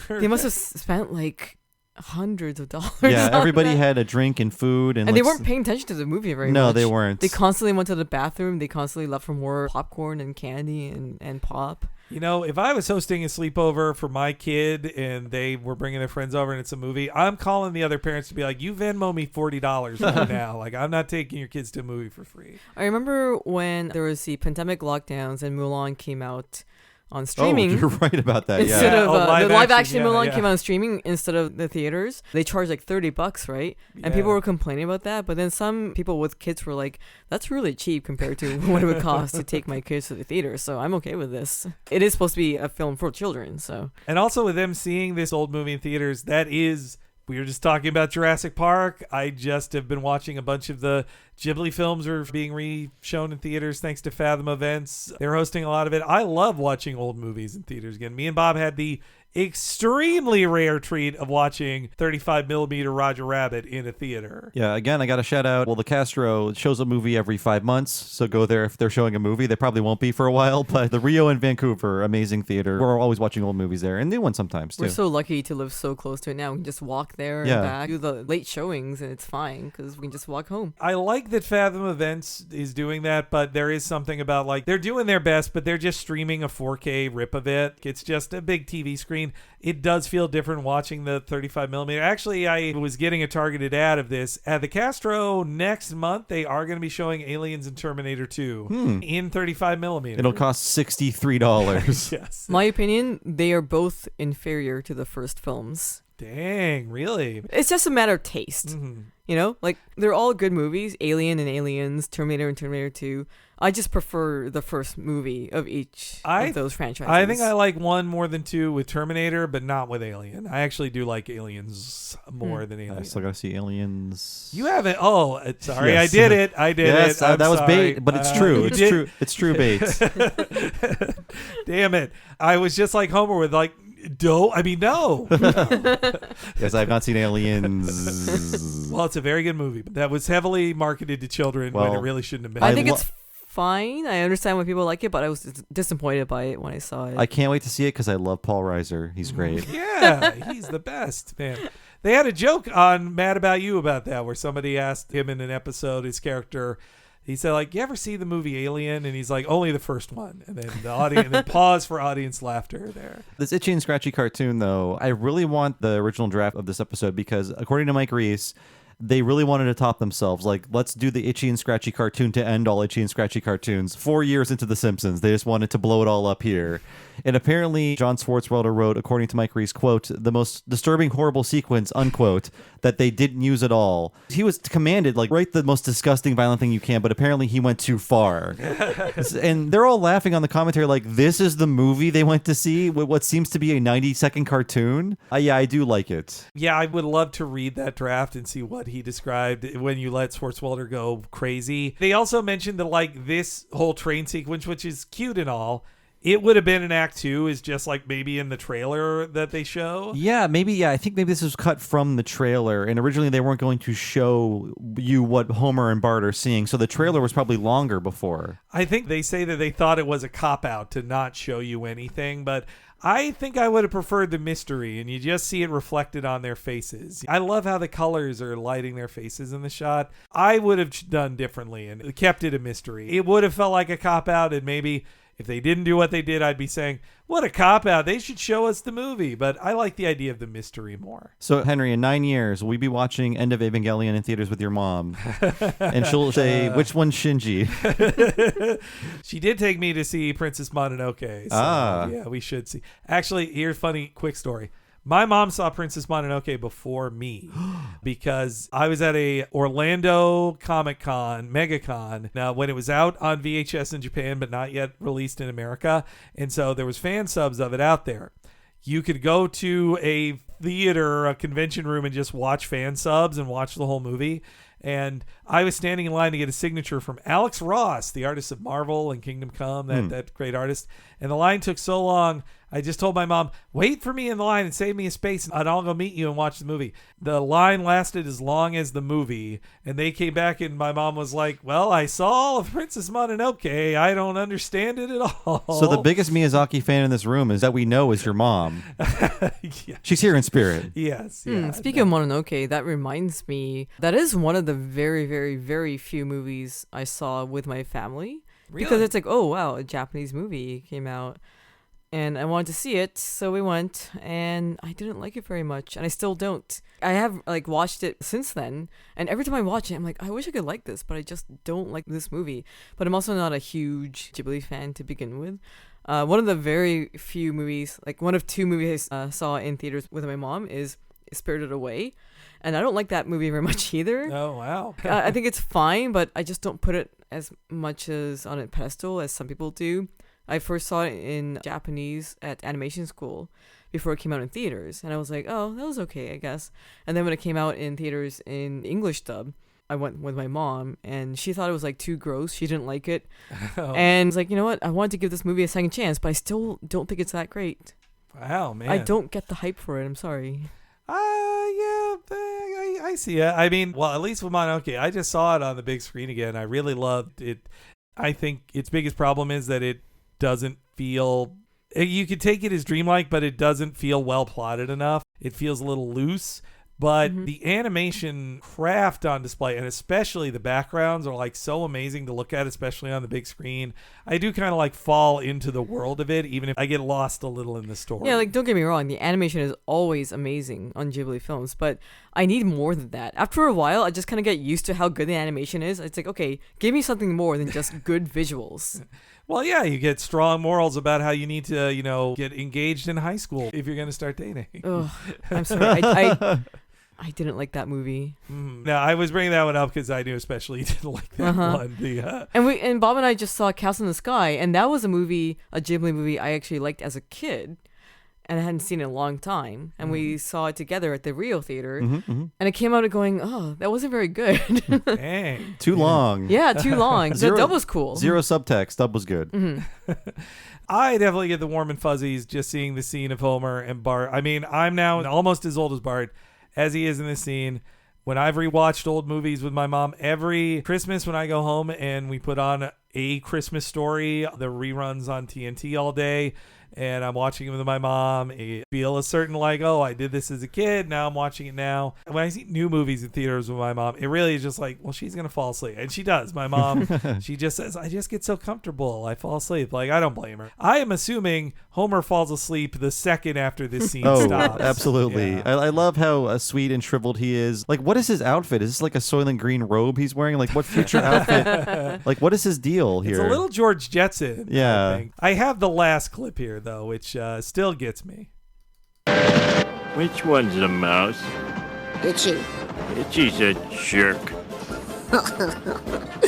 Yeah. I guess they could have gotten away with not showing what's on the screen and just have like a flood of red light casting on the audience to show how violent it is. And they say that it's intentionally, that's what Reese says, it's intentionally an MST3K reference of showing them silhouetted like that. Yeah, when they come in from the right side of the screen and sit down, yeah, definitely they were fans of MST3K. Which was relatively new then. 89's the start on Comedy Channel. Unfortunately, Joel will be gone in a year. Right. Oh, man. I can't believe Joel was gone in 93. In my head, I was older when he went away. That's crazy. I get these warm fuzzies watching old stuff with my mom, but same with like when I saw Inside Out with my mom. Obviously, I probably wouldn't have been as into Inside Out if I didn't literally see it with my mom, and it's a movie about parenting. That was a cheat code to emotionality for Pixar for me. I didn't like that movie either. We're throwing down the movie gauntlet. I sound so negative on this podcast. I'm sorry. Negative. I swear I like... Negative Nina. I swear I like movies. You know what? I thought it was overrated too. Go to my Letterboxd account. Well, You'll okay. see movies I like on there. Well, then, what's one of your favorites then? What's another positive movie? One of my favorites in general? Well, I mean, I know Millennium Actress is on your favorites list on. I like Satoshi Kon more than Miyazaki. I'm feeling that more these days. Yeah. I mean, the more I learn about Miyazaki too, I feel. I can list off my Letterboxd top 4 right now. It's Being John Malkovich. That's my all-time favorite movie. The Good, the Bad, and the Ugly. Millennium Actress. And Jurassic Park. Wow. Well, there you go, man. We've mentioned like most of those. Yeah, we've talked about most of those here. Yeah. Yeah. And Corky Romano. Did you enjoy our Millennium Actress podcast that we did? I did. I guess that's good. You should check out the art. Well, after this, I've got the art book right over there if you want. Oh yeah, I should. It's a really good one, and it's dual language. I bet it's because it was partially paid for by like the Japanese government, and maybe that was one of their rules of like they wanted it to be dual language, as maybe. in English and Japanese. When I say obviously, I mean the only two languages that matter: English and Japanese. Last question for you, Nina. You have been studying Spanish a little bit. Did that change? On Duolingo. Yes, yeah. Did that change any of your perception of like Bumblebee Man jokes that are about high school Spanish and Spanish words most Americans know? I mean, so far, since I started learning Spanish in Duolingo, that's the only thing I've seen is that short little clip in this episode, and that's not much, right? Yes. Although it has made me more confident in ordering things at Mexican restaurants. Because the pronunciations of words, the way they're written, it's a lot like Japanese. Like E is E, U is U, I is E. It's all the same. So I'm like, okay, now that I know that, I feel way more confident reading these words. You know, I know several of my favorite Japanese wrestlers. They preferred wrestling in Mexico to America, and I think they preferred learning Spanish to English. That's just anecdotal evidence. Anyway, this is like a perfect episode. I love this episode. Yeah, it's great. So good. You could tell the people who made it care about animation on both the writing and the animation side. Rarely could a sitcom get this nerdy about animation. I think this is like maybe the first time outside of the Jim Carrey sitcom The Duck Factory that we've seen this thing happen on primetime television. Yeah. Now everything's inside and so niche, but you're right. You'd never learn this much about animation. This is them riding the wave of animation nostalgia that came with like the mix of Roger Rabbit, Bugs Bunny's 50th birthday, and the Simpsons, Bartmania, and the Disney Renaissance. All that stuff is making animation actually something that you can sell people to or count on them knowing. Unless it's Capital Critters. Yes, and or Fish Police. Or Family Dog. Yeah. No, I'm sure you guys are sick of talking about this, but I feel like real life equivalent of the hype leading up to the Itchy and Scratchy movie is a Simpsons movie. There was so much hype leading up to it. You're right. They had it like every quadrant covered. Like they had so many tie-ins. Some would have settled for just either Burger King or 7-Eleven, but they're like, no, Burger King and 7-Eleven. And the only 7-Eleven in Canada that was turned into a Cookie Mart was in part of Vancouver, part of Greater Vancouver. I didn't go though. Oh, I was too lazy to go out there. I know there was one in San Francisco, but I did not go to one either. No, I wish I would have waited until I was 50 to watch that movie. I have to say, I can't remember if I ever expressed my opinions about the Simpsons movie here, but I don't think it's that bad. I still like it. Man, I've been getting so many hot takes about all these beloved movies, and I'm saying the Simpsons movie is okay. Look, just go to my letterbox and see that I have decent taste. Than Terminator 2. No, I didn't. I never said that. As we enter hour 4. I just feel like you guys are so down on that movie, and I'm like, I really don't think it's that bad. We had to podcast about it 3 times. So I know. we thought about it a lot. I know. And we'll be doing it again in 5 years. I was pleasantly surprised by how much I liked that movie when I saw it. I knew it couldn't be as good as the show, but still I was like, wow, that could have been a lot worse. Well, and that's the best I could hope for. When I first saw it, much like Sideshow Raheem, I was an angry young man. Now I've mellowed out, but I still think it's kind of bad. I like that it started out with an Itchy and Scratchy thing. Yes. For sure. One of the best parts of that movie. Yeah. One final thought. Oh, yeah. I was surprised by how much I remembered from this episode, because I don't think I revisit it that often, but I quote so much from it, like Poison Pizza, Itchy's a jerk, I like stories. All that no stuff. one who saw the movie would say that. Yeah, I do meme that one a lot. Yeah. It's so good. I did that with Disco Elysium, because that's a game you can play over and over and over, and you don't get sick of it. I'm ashamed I haven't yet played my Bob hasn't played it either. No. Your chapels are in it. Well, not in the latest version. No, that's why I refuse to play it until Matt Christman voices every character.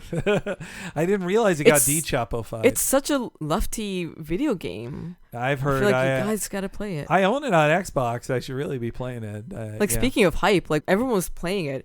I was thinking like, oh, it can't possibly be that good. And then I played it. I'm like, oh my god, this is amazing. I remember you had a very good meme, Simpsons meme of it too, of Homer using the scene of like, yeah, Mindy drives a motorcycle, using that in context of Disco. Because I'm constantly just thinking of Disco Elysium. Yes, yeah. Thank you for joining us, Nina. What do you want to plug on this episode of Talking Simpsons? I'm on Twitter, Blue Sky, and Letterboxd as Space Coyote. That's Space Coyote with an L at the end instead of an E. And if you go to fangamer.com, go to collection, sort by artist, and click on my name, you'll see all the video game merchandise I've designed. Most recently, I designed stuff for Cult of the Lamb, Okami, Metal Gear Solid, Elden Ring, and Dwarf Fortress. And by the way, if you just saw Rift Tracks live this year covering the 1986 movie Rad, I did the poster art for that. It's amazing, but I love seeing all your Rift Tracks art. It's great, and I hope to see more. I complimented the one before you did it, Captain Marvel, and the Rad one was also really rad. I thought that was great. Oh, thank you. Don't miss Baby Ghost. Oh, yeah. Baby Ghost. Oh, that shark one, too. That was a good... Oh, Apex Predator. Terrible movie. The Bog movie? Yes, Bog. Bog? Yes. The one about the Bog? It's not called The Bog, it's just Bog. No, it's just Bog this time. Yeah, they're really great to work for, and I'm going to continue to do more poster art for them. That's awesome, man. You did a great new shirt for us this year that's on our Public page, too, and you just did our great art for PAX as well. Mortal Kombat inspired one. Only when I got the VHS in my hand could I appreciate all the little details from the box art that you added to that. And if you support Nina, you also support me, and vice versa, because sometimes, I get paid by this network. Maybe I'll buy potato salad. Nina can be like, can I have some? And I'll say yes, but it's all thanks to the listeners.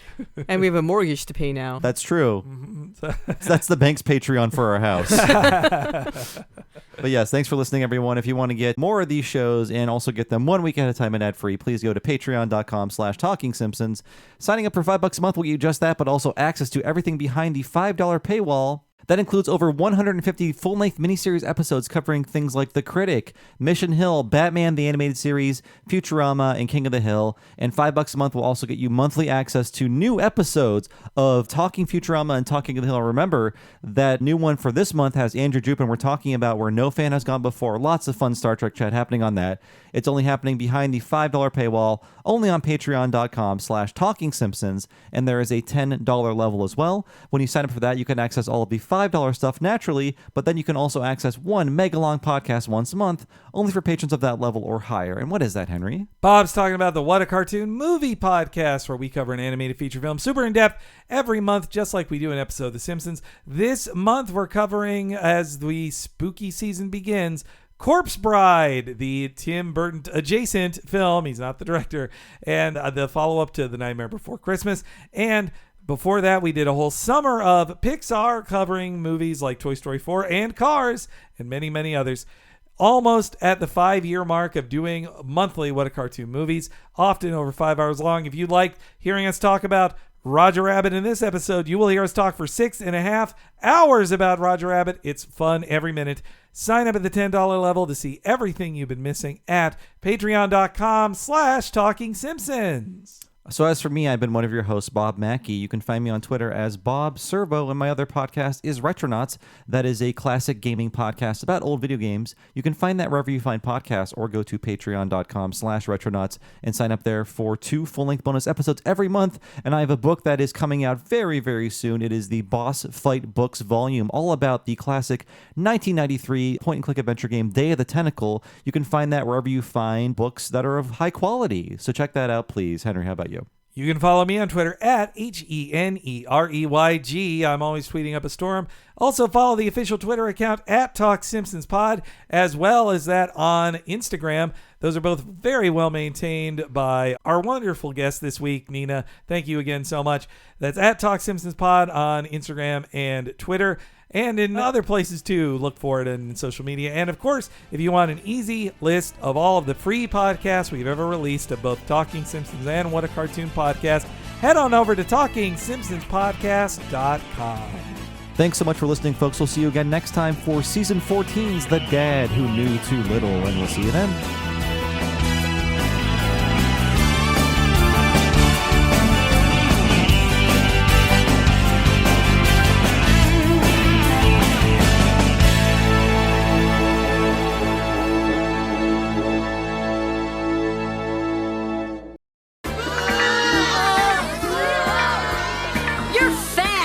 Just more made of love, honey.